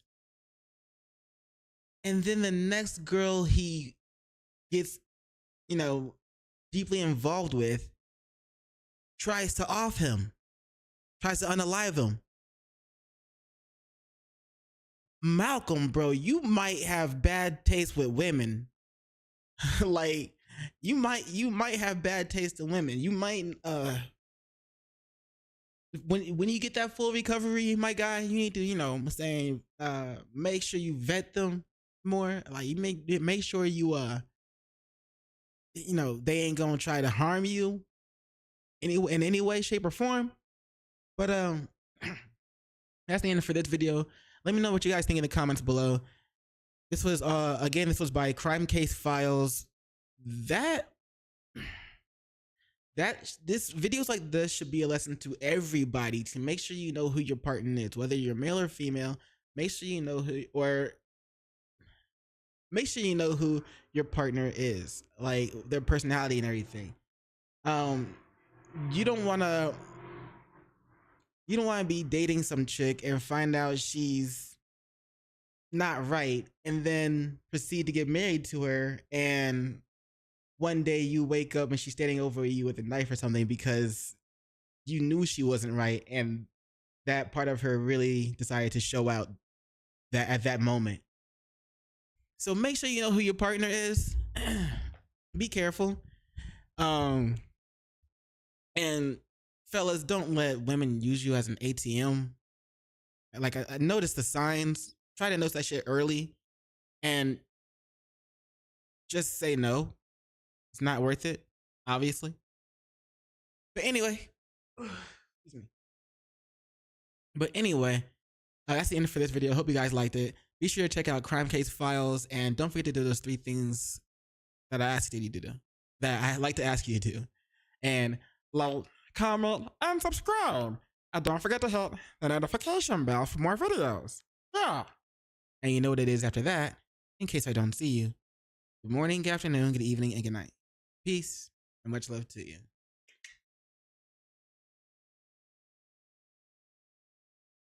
Man, I feel sorry for that guy, bruh.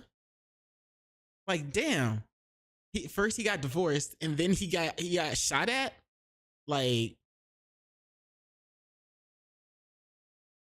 yeah, he's still alive. He lived and testified.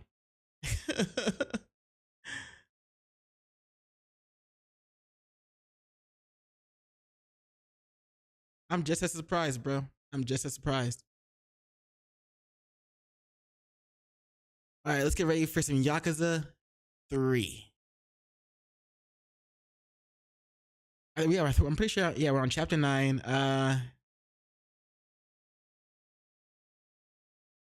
we have come a long way. We still, I don't know how long we have to go. Hell of a lesson. That's a hell. Yeah, that is a very hell of a lesson, bro.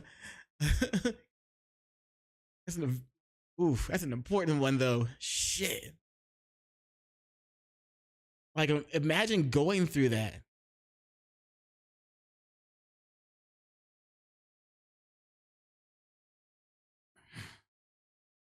I don't know how I don't know how he survived a point blank shot to the head, but that was meant to be, bro.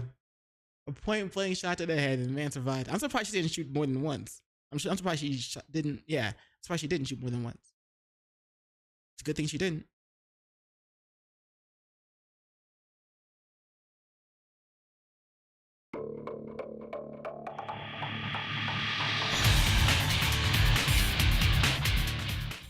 Let's get it.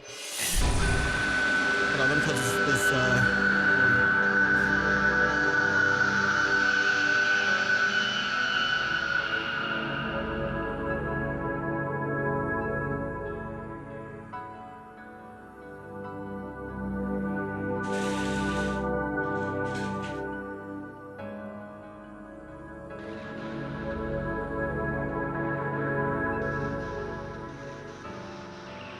Let's get it.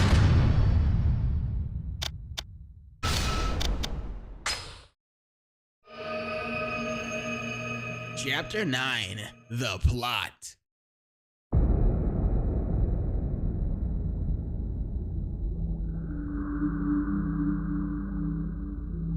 ほんまに風間の親父がそう言ったんか？ああ。一体何が目的なんだ？事件に絡んでいることだけは間違いねえんだが。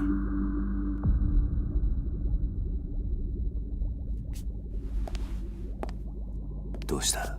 まだ痛むのか？いえ。兄貴、俺には何が何だかわからなくなってます。あのヒゲの男、どうして俺を助けてくれたんでしょうか。親父を撃ったやつなのに、どうして俺を。力也、お前は一旦沖縄に帰れ。え？俺はこっちでまだやることがある。だがお前には今やるべきことがなくなったはずだ。でもいいから言うことを聞いてくれ。今はまだあの絵の男が俺たちの敵なのか味方なのかわからない。今は沖縄に帰って崎や朝顔の連中の面倒を見てやってほしい。わかったか？はい。There you go. Come on, bro. どうした？何？白鵬会の会長が？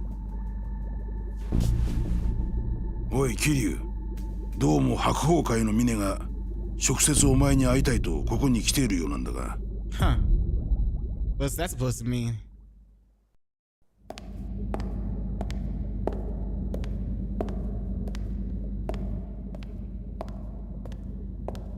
まさかカムロ町の地下にこんな場所があったなんて驚きです。それで俺に話とは？ああ、すみません。実は今回のごたごた、うちの組も少なからず影響していたので、その責任をと思いまして。責任？ええ。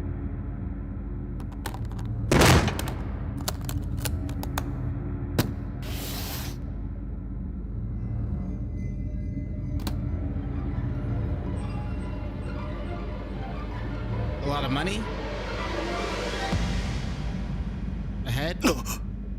噛んだ。Ahead.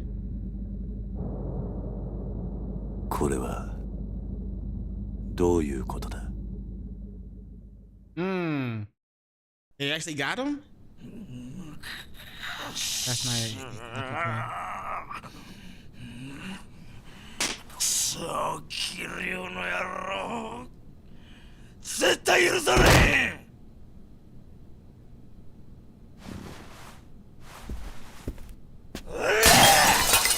Damn, bro, what the? 何済ました顔しとんじゃ、大峰。なんとか言うたらどうなんじゃい、大黒。兄貴、ここはうちの事務所ですよ。少しは気遣ってください。しゃがいじゃボケ。己がチンタラしとるから桐生のアホがうちに攻め込んできたやろがい。幹部会で言ったでしょ。別に俺は桐生さんに牙向けるつもりはない。あなたが喧嘩ふっかけるようなことするからこんなことになるんです。はあ、己みたいな西洋かぶれの説教なんじゃ聞きたないんじゃぐら。Oh hell! Just fucking up your place, bro.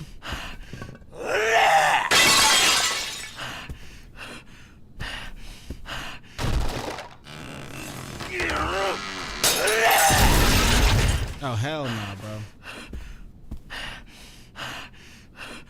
おい峰、己んとこの兵隊と金うちに回せや。それで俺が桐生の首取ったら、そうなったら俺が7代目や。お前も若頭ぐらいにしたら。本当に状況の見えない人だ。なんやと、もっぺん言うてみやこら。あなたが今壊したコレクション、全部で10億は下りませんよ。それがどないした。己は金だけは腐るほど持っとるやろが。金の問題じゃない。その価値がわからないことが問題なんですよ。なんやと、成り上がりの分際で。Damn. あなたに一つ言ってなかったことがあります。私、こう見えても結構強いんですよ。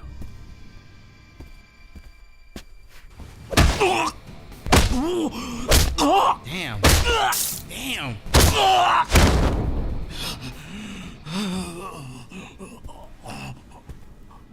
He is a lot stronger than he looks. みね。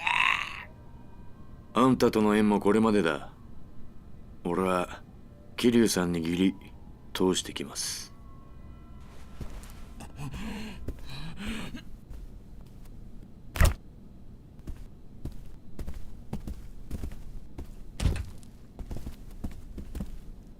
ここで殺すな。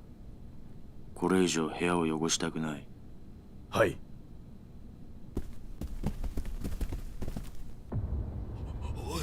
おい、ミネ、おい、ミネ、ミネ。He's done so.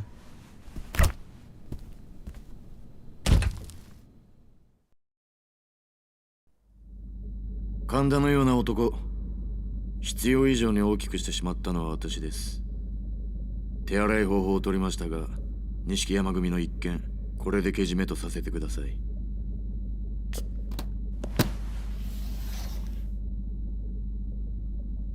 私は今のうちに登場界の直系を集めて事態の収拾を図ります。浜崎に関しても白鵬会で行方を追っています。まあ探したところで見つからないでしょうけど。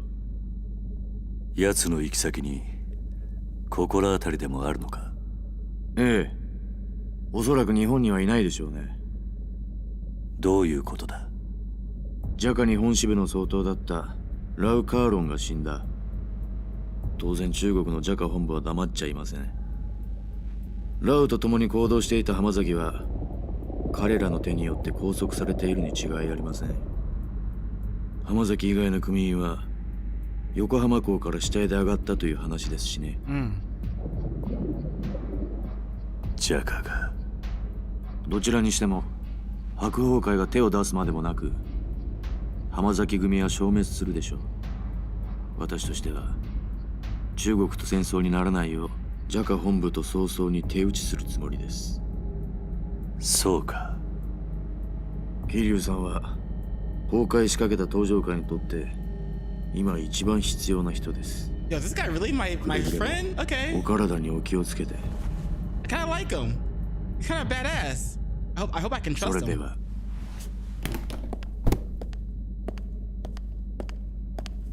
ミネ、お前はそういう教育をされたのか？ Uh-oh. どういう意味ですか？内輪の落とし前、大悟がそんな付け方を命令するかってことだ。多分しないでしょう。だったらお前。だが命令する大悟さんはいない。この落とし前、私の判断、私のやり方です。それに桐生さん、こういう事態を招いた責任、あなたにもあるんじゃないですか？大悟さんに以前聞きましたよ。沖縄で養護施設を営んでらっしゃるんですって。Okay. のんきな人だ。Wait, why? 自分が背負った立場が分かってない。ボランティアでもされている気分なんでしょうね。意味のないことを。偽善だ。何？とにかく私は私の判断でドライに行動します。やり方はどうであれ、私は大悟さんの意思を継いでいるつもりですよ。Next chairman? お前。つまり、私の行動のすべては登場界の未来のためにあるということです。大悟さんもそれで納得するはずです。そのためには阻害するものは全て排除します。たとえそれが身内であろうと。私には分かりません。どうして大悟さんがあなたみたいな人を大事にしているのか。He's definitely our enemy now. ミネ、お前何か見失ってるぜ。何をです？それは俺がいつか教えてやる。あなたから教わることなんか何もありませんよ。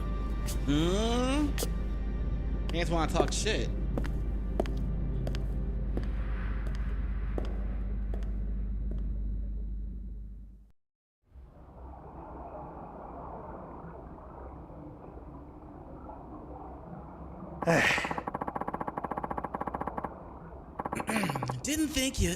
Didn't think Mine was the kind of guy to slaughter one of his own like that. Pretty fucking brutal. Wouldn't you say, Kiryu-chan? At least Kanada's out of our hair. And Hamizaki's probably fish bait by now. Meaning it's all over. Everyone who was trying to rub you and Daigo out of the picture is finished. Yeah. Well, not exactly. Oh wait, well, not exactly. Hamizaki was a traitor. There's no question about that. And thanks to the snake flower, he and his family are no more. But that doesn't mean this is the end. There's still that man who looks like Kazuma. I doubt he would have a bullet in Daigo just for the hell of it. Meaning someone's probably giving him orders. That's the only explanation from him shooting Nagahara and stealing the land deed too. You can't be working alone. Hamizaki's the most obvious suspect, since he was after control of both the resort and the Tojo clan. But if this Kazuma guy was working for Hamizaki, why would he go out of his way to save Kiryu and Rikiya? There are still a ton of question marks here. Kiryu, I'm gonna try to find out what happened to Hamizaki. Flores, do me a favor and look into Mine and Hakuo clan while I'm gone. Mine. At this point, Tojo leadership's been practically decimated. Majima and Mine are the only two left standing. No. You implying that I got a horse in this race? If I was, I shouldn't have said it to your face. Alright, I'll see what I can dig up on the Hakuo and that Kazuma look-alike. Speaking of Kazuma-san, his family is leaderless now that Kashiwagi-san is gone. Think he can step up in his place, Majima-san? No, and be careful. I'm sure some of the other families will try to take advantage of the power vacuum this creates. I mean, what's his name? Mina is probably gonna try and take over. Sure. You got it. Kiryu-chan. Kiryu, let me know if the second you learn anything. I will. Well, all that's left to do now is to put this plan into action. We'll be in touch. Yeah. Guess I got a date with the Kazuma family.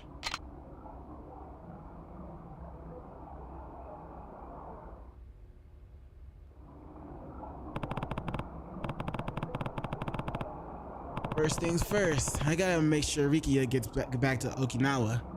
Least I can do is see him to a taxi. Before I do that, can I go do some side quests?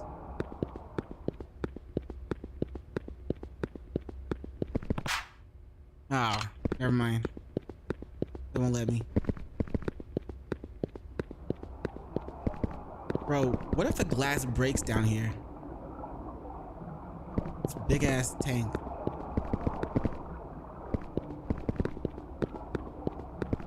Kiryu. What are you gonna do with the kid, Kiryu? I'm sending him home. It's too dangerous for him to stay here. Agreed. You might want to at least take him to the taxi after all he's been through, though. It's only fair. Yeah, I was planning on it. Alright, Rikiya. It's time for you to go back. Yeah. Come on, I'll take you over to a taxi. If we leave now, we should be able to get you on your next flight down. On the next flight down.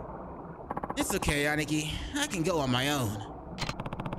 Barely any time has passed since Snakeflower tried to murder you, Rikiya. You shouldn't be out by yourself. Not yet. Yeah, I guess you're right. Let's go. Aniki!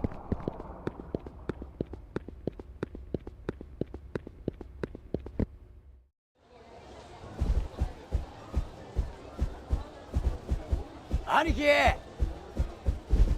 Oh, oops.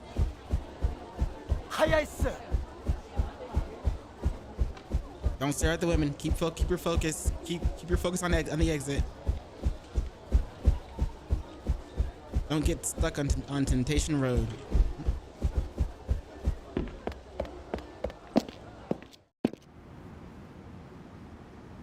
Aniki!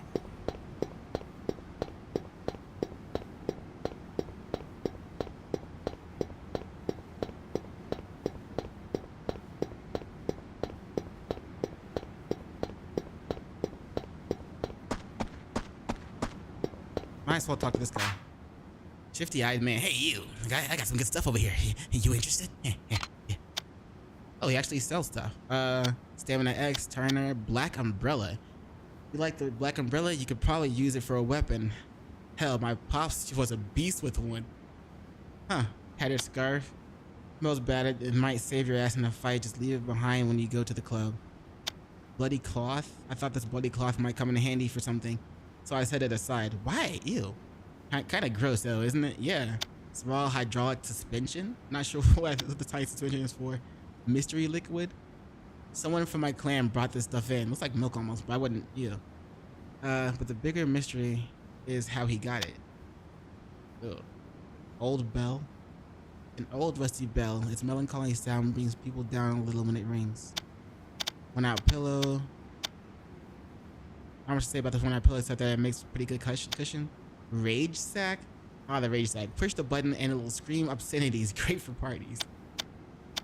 Large blow up doll, broken radio, small kettle, blue fluorescent blood. Holy crap. Rubber hose. Why do you have all this stuff?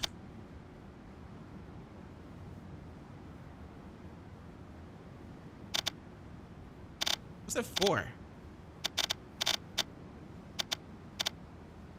I kind of want the Black Umbrella.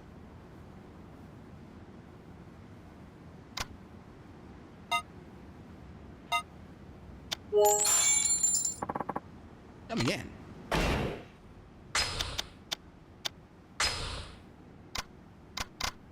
It's only got 5 hits. I don't know how to use it.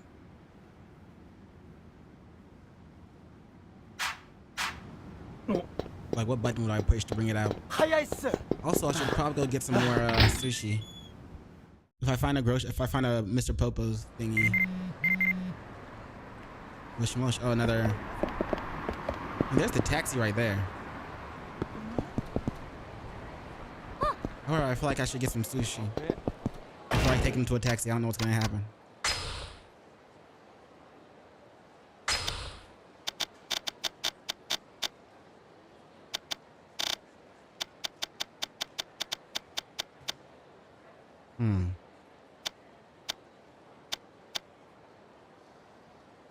That's the closest. That's the farthest one. Farthest. Come on. There's gotta be one closer. Nope. Alright, so we'll go to this one because they're. Well, I gotta take him to a taxi anyway. Alright, screw it. I still have enough. I still have some healing stuff. Aniki! Guess this is goodbye for now. Alright, bro. Rikia, this taxi will take you to the airport. Make sure you get on your flight, okay? Aniki! Aniki, I'll be fine. Just make sure Nakahara and the kids are safe.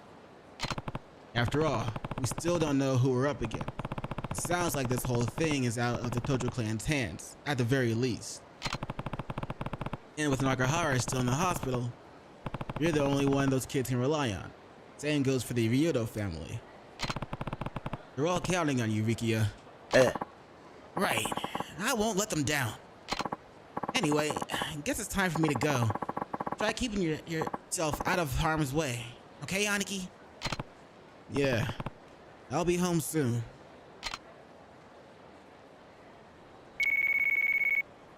Mosh mosh. 桐生一馬だな。そうだ。あんたは防衛大臣のタミヤだ。Minister of Defense Tamiya.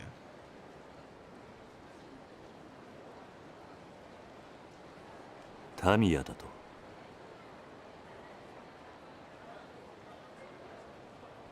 俺が沖縄の件で堂島大吾と関わりがあったということは知っているな。ああ。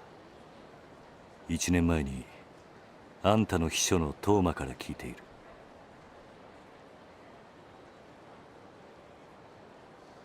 そうか。だが堂島大吾が倒れた後、東上会内部にいる鈴木とつながっていた勢力が再び動き出してしまった。それで俺は急いで BMD 基地拡大法案を通さなければならなくなった。どういうことだ。あんたが法案を通そうとしたからリゾート開発が再開したんじゃないのか。想定外の敵が仕掛けてきやがったんだよ。それで俺も動かざるを得なくなったんだ。それで一体俺に何の用なんだ。あんたに頼みたいことがある。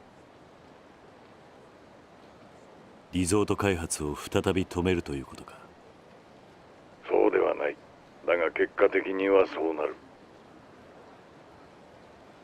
何を言ってるんだ。リゾートと基地拡大はワンセットなんだろう。リゾートがなくなればあんたの法案も通らないぞ。ことはそんなに単純じゃないんだ。とにかくあんたがまだリゾートの土地買収を止めたいと思っているなら議事堂まで来てくれ。I bet. 議事堂だと。いや、ミレニアムタワー前に迎えをやるからその車に乗って俺のところまで来てくれ。いいだろう。俺もいろいろなことをはっきりさせたい。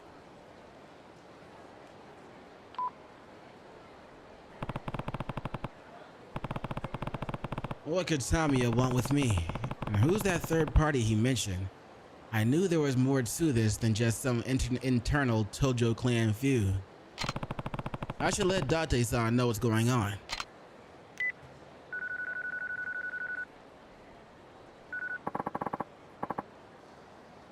What's the scoop? What's the scoop, Kiryu? Date-san, I just got off the phone with Tamiya, the Minister of Defense. Nani? Why would he want to talk? Oh, why would he want to talk to you? I wish I knew. Either way, it looks like someone from the Dojo clan is still pulling the strings in all this. Tamiya also mentioned some kind of third party being involved. What if the person that's pulling the strings is Mine? He asked me to come to the diet building and talk to him in person. I'm about to head over there. To the diet building? How are you gonna get there? He's sending a driver over. Apparently we're meeting in front of the Millennium Tower. Wait, Kiryu, take me with you. Are you sure? Of course I'm sure. So, wanna meet outside the Millennium Tower? And risk making Tamiya's driver suspicious? Probably not a good idea. Let's head over there together, okay? Where are you now? That's Serena, as always. I'll see you out front. Bet. I'm gonna do like 2 side quests or something. Oops, sorry. There's one down here.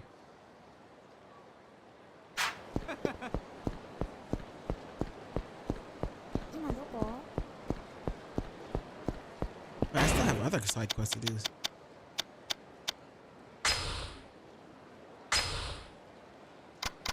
Early honeymoon, they're going shopping at the stone market next, huh? Looks like they're having a good time on their Okinawan vacation. Oh shit, I'm not in Okinawa. Shit. Kamurocho. Told the editor I'd meet him in front of the OPA building downtown. I'll bring the Shonen 5 with him just in case. OPA building.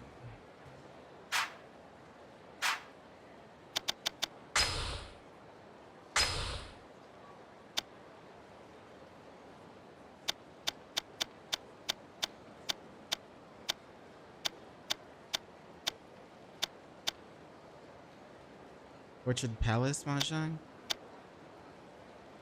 That's OPM, but still.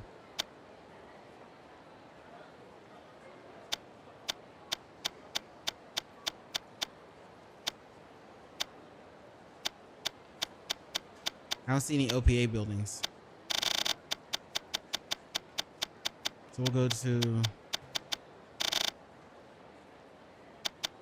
Orchard Palace, Mahjong.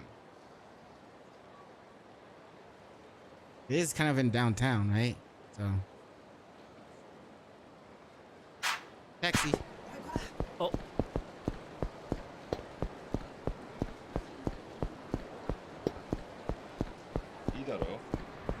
Can always just look it up if that's not the right one.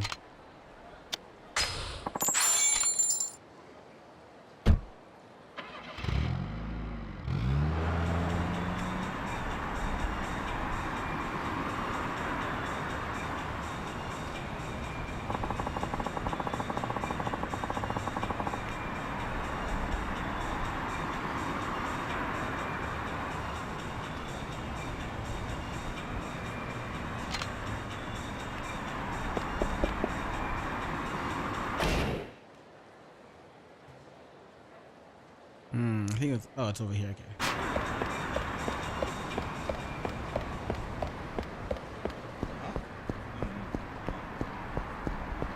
This probably isn't the right building, but I don't know.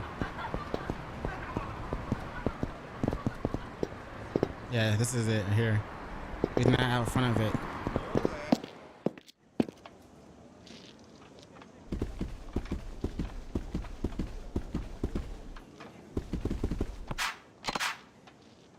The lock is in.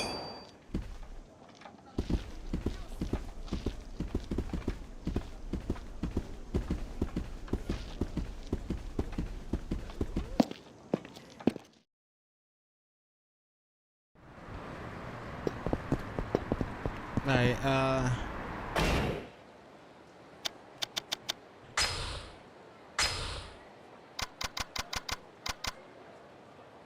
Manga Mania. Let's see. Let me look it up. I'm just gonna, yeah, because I don't want to have to run around not knowing where the OPA building is. No,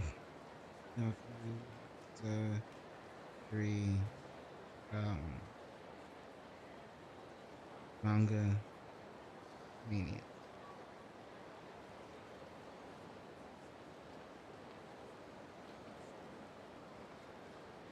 Unless your imagination. It's on the main street in Okinawa. It said this was in Kamurocho. Okay.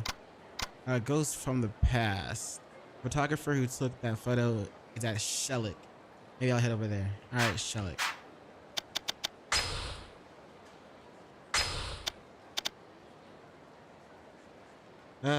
Of course, it's on the other side of the map.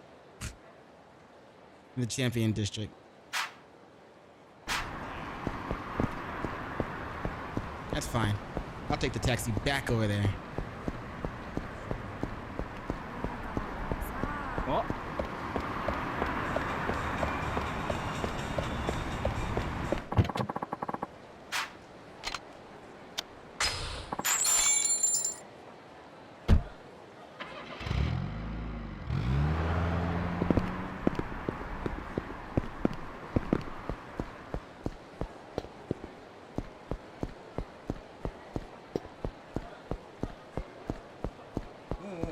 Okay, go over here. And then Champion District, and it's the one on the right. Oh! Oh, shit. That's fine. I'm gonna take some ass. Oh, shit. Look, man, to get that hit. There's your one hit, bro. You ready? There's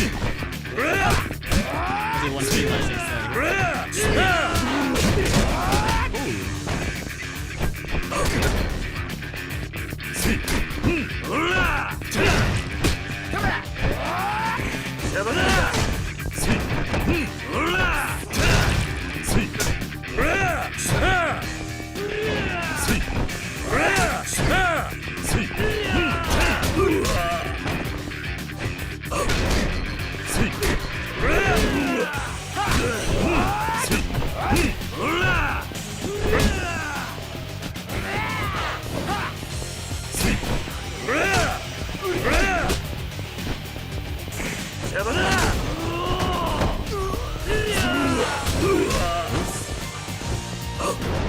Yeah, I still whip your ass. So your friend's ass. I'm gonna whip your ass.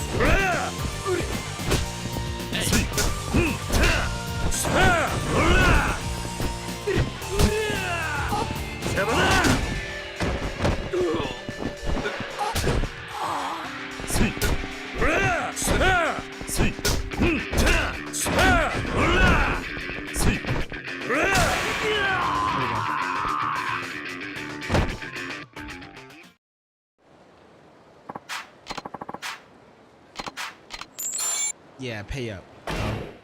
Pay for my taxi fare. Also, upgrades. We're at 75, so we get 2 of the 35s, or we can get like buy in here or some shit. Let's see. Monkey fist reversal of flowing technique used against attacking enemies only works on weaker enemies. Right? Against unarmed attack without fighting stance. Red heat gauge 2. I don't know if we need that right now. Stand faster when being knocked down. Increase the maximum limit of your health gauge. Kind of want that.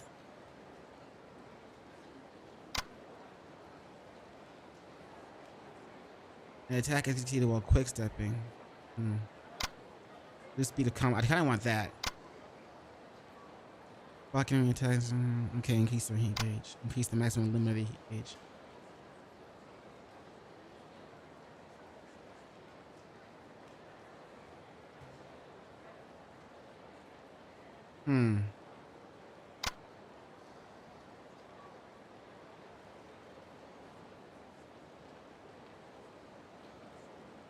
Yeah, I want this one.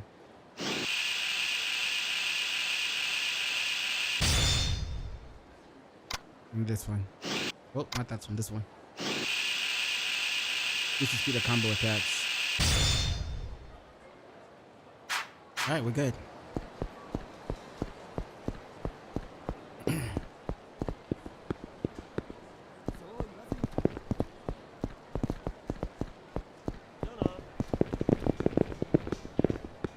Wait. This one. He's still not here. This is Earth Angel.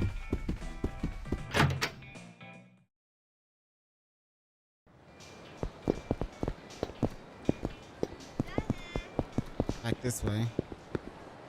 And up here. Yeah. Finally, he's here. So that's where the bastard ended up. Saw him around there on another shoot. And me? Well, I never forget a subject. Out of my way. That's the kid who was looking for his dad. What's going on?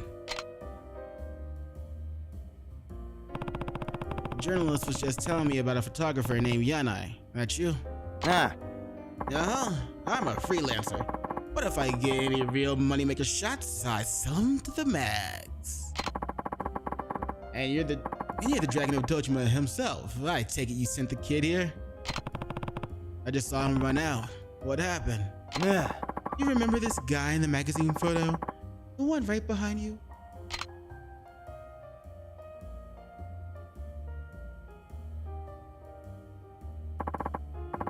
He's Hirata, the president of Peace Finance. He got sent out to collect on his debts 14 years ago. Oh, you got sent out to collect on his debts 14 years ago in your early days. Ah, Hirata. From Peace Finance. Oh yeah.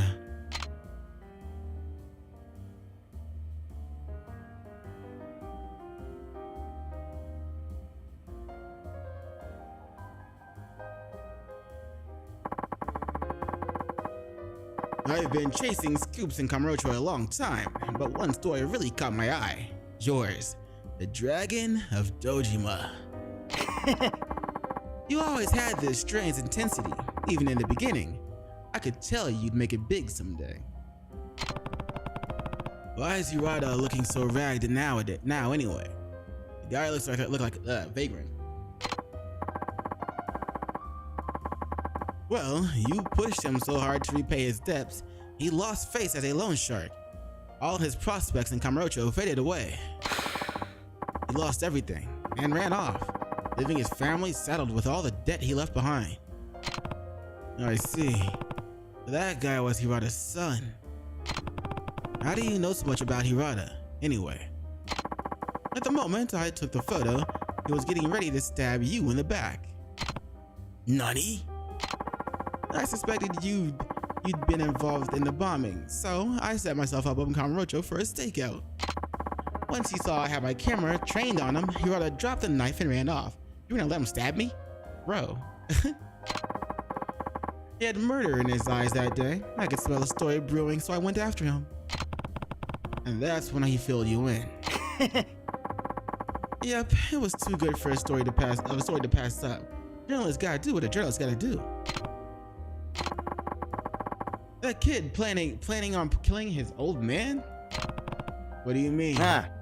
What, you didn't notice? He had a knife hidden in his breast pocket. And, well, I know that look in his eyes. Same as his dad's that day. He's out for blood. But why would he want to kill his dad? Hirata's death tore his family apart, sent his daughter out of his college and into sex work. Oh, damn. And his wife died from the stress. Damn. Didn't do much to drive down the debt, though. The kid must have one hell of a grudge. I doubt he's looking to talk it out. Yo, stop him. Nani? You see a lot in my line of work, and I know Hirata's grudge against you isn't irrational. But those innocent folks wouldn't be wrapped up in all this if it wasn't for you. Seems fair to me. If you caused all this, the least you could do is help them.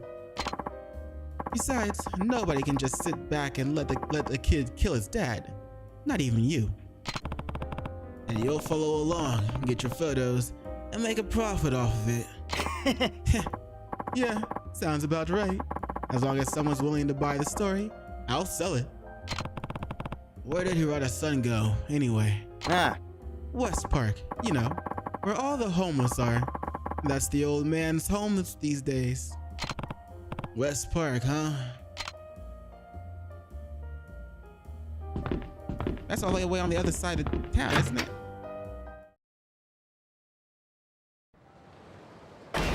Hold on there.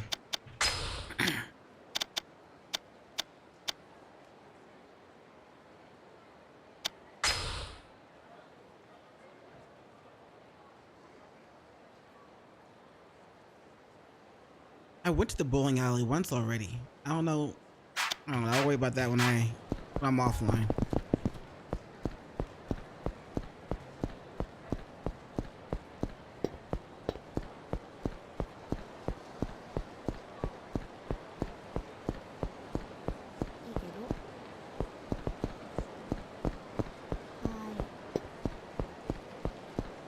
Wait, no, actually West Park is up here.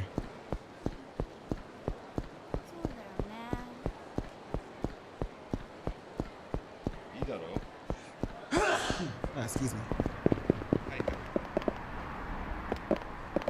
No, this is it? No, this isn't it. Is it?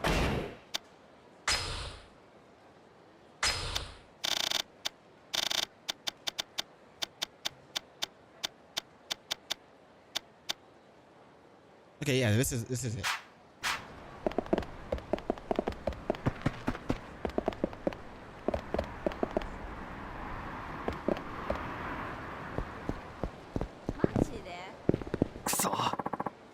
You ruined Setsuko's life, and you killed Mom. You didn't pay your debts, and now this is what you get. Tatsuo, but why? Hold it. It's you, Kazuma Kiryu. I know you've been through a lot, but that's no reason to kill your own father. And you know it. Huh? Nani? What? Huh? You've done enough. Your mother would never have wanted this. Shut up. Just shut up. What the hell do you know about it anyway? Nani? My father told me everything. If he hadn't shown up at his office. Yeah, I get it now. It all started with you. You're the one who destroyed my family. Alright, let's go.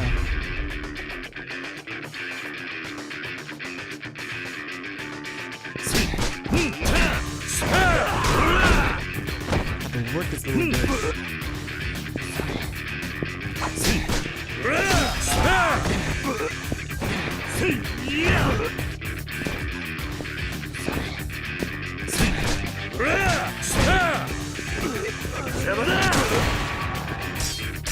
Dunzo. Pack your shit, you Dunzo. Please, stop it. Leave my son alone. Tatsuo, if it'll really stop your pain, you can kill me. Just leave him out of it. I'm the one who abandoned you all. Kiryu, son, you don't have to go that far. Please have mercy on him. Dad. Please, Tatsuo, listen. All that debt was too much for me to take. I felt like all I could do was run. I knew my business. I knew what would happen to my family if I left them with my debts. Of course I knew.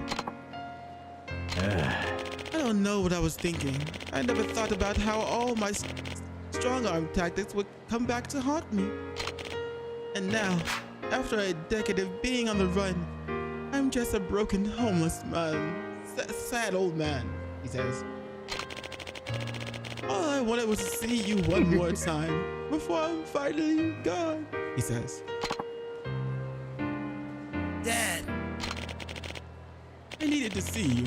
I needed you to know how sorry I am, he says. I know I can't ask for you to forgive me. I just needed to apologize to you. Dad, from the very beginning, I thought I had to kill you. I thought what you'd done was unforgivable. But still, he says. Tatsuo. Bro, this is a long ass. I wanted to see you one more time too. Tatsuo, I'm so sorry. Wait, guys, pictures. I found a humble family torn apart by a legendary Yakuza. Now that's the story. And I got the shots to sell it. Sorry, but this is just too good to pass up. Write it up. Put it in a magazine. Whatever. I don't care. Huh? Really now. I won't run and I won't hide. If I really did ruin this family, go ahead and tell the world. Hidata and his son are making peace. That's enough for me. Shout out to Kiryu.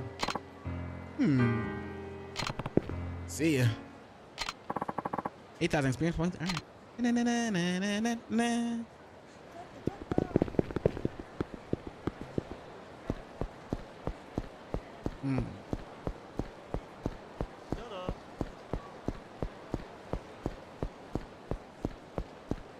Why don't I just take the taxi back to Serena?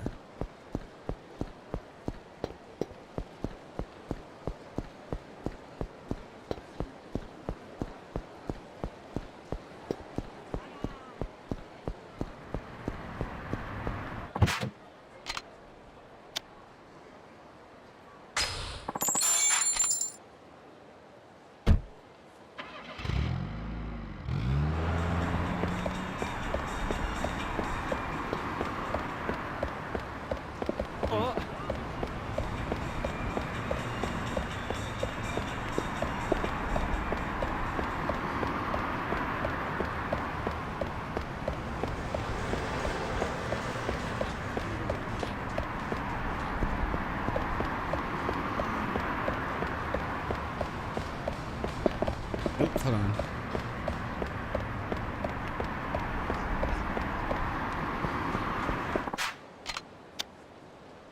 All right. Unfortunately, I do have to save it for now because I got shit I gotta do, and I took too long with the reaction. But anyway, I'ma head out. I got things I gotta take care of, and but yeah. Also, I won't be streaming tomorrow because I need to record some videos for my other channel that I'm working on. But yeah. So for now, we'll see you the day after tomorrow. But anyway, as always, thanks for watching, thanks for stopping by, and thanks for tuning in. You could have been anywhere in the world, doing anything in the world, but you were here with me, and I appreciate it.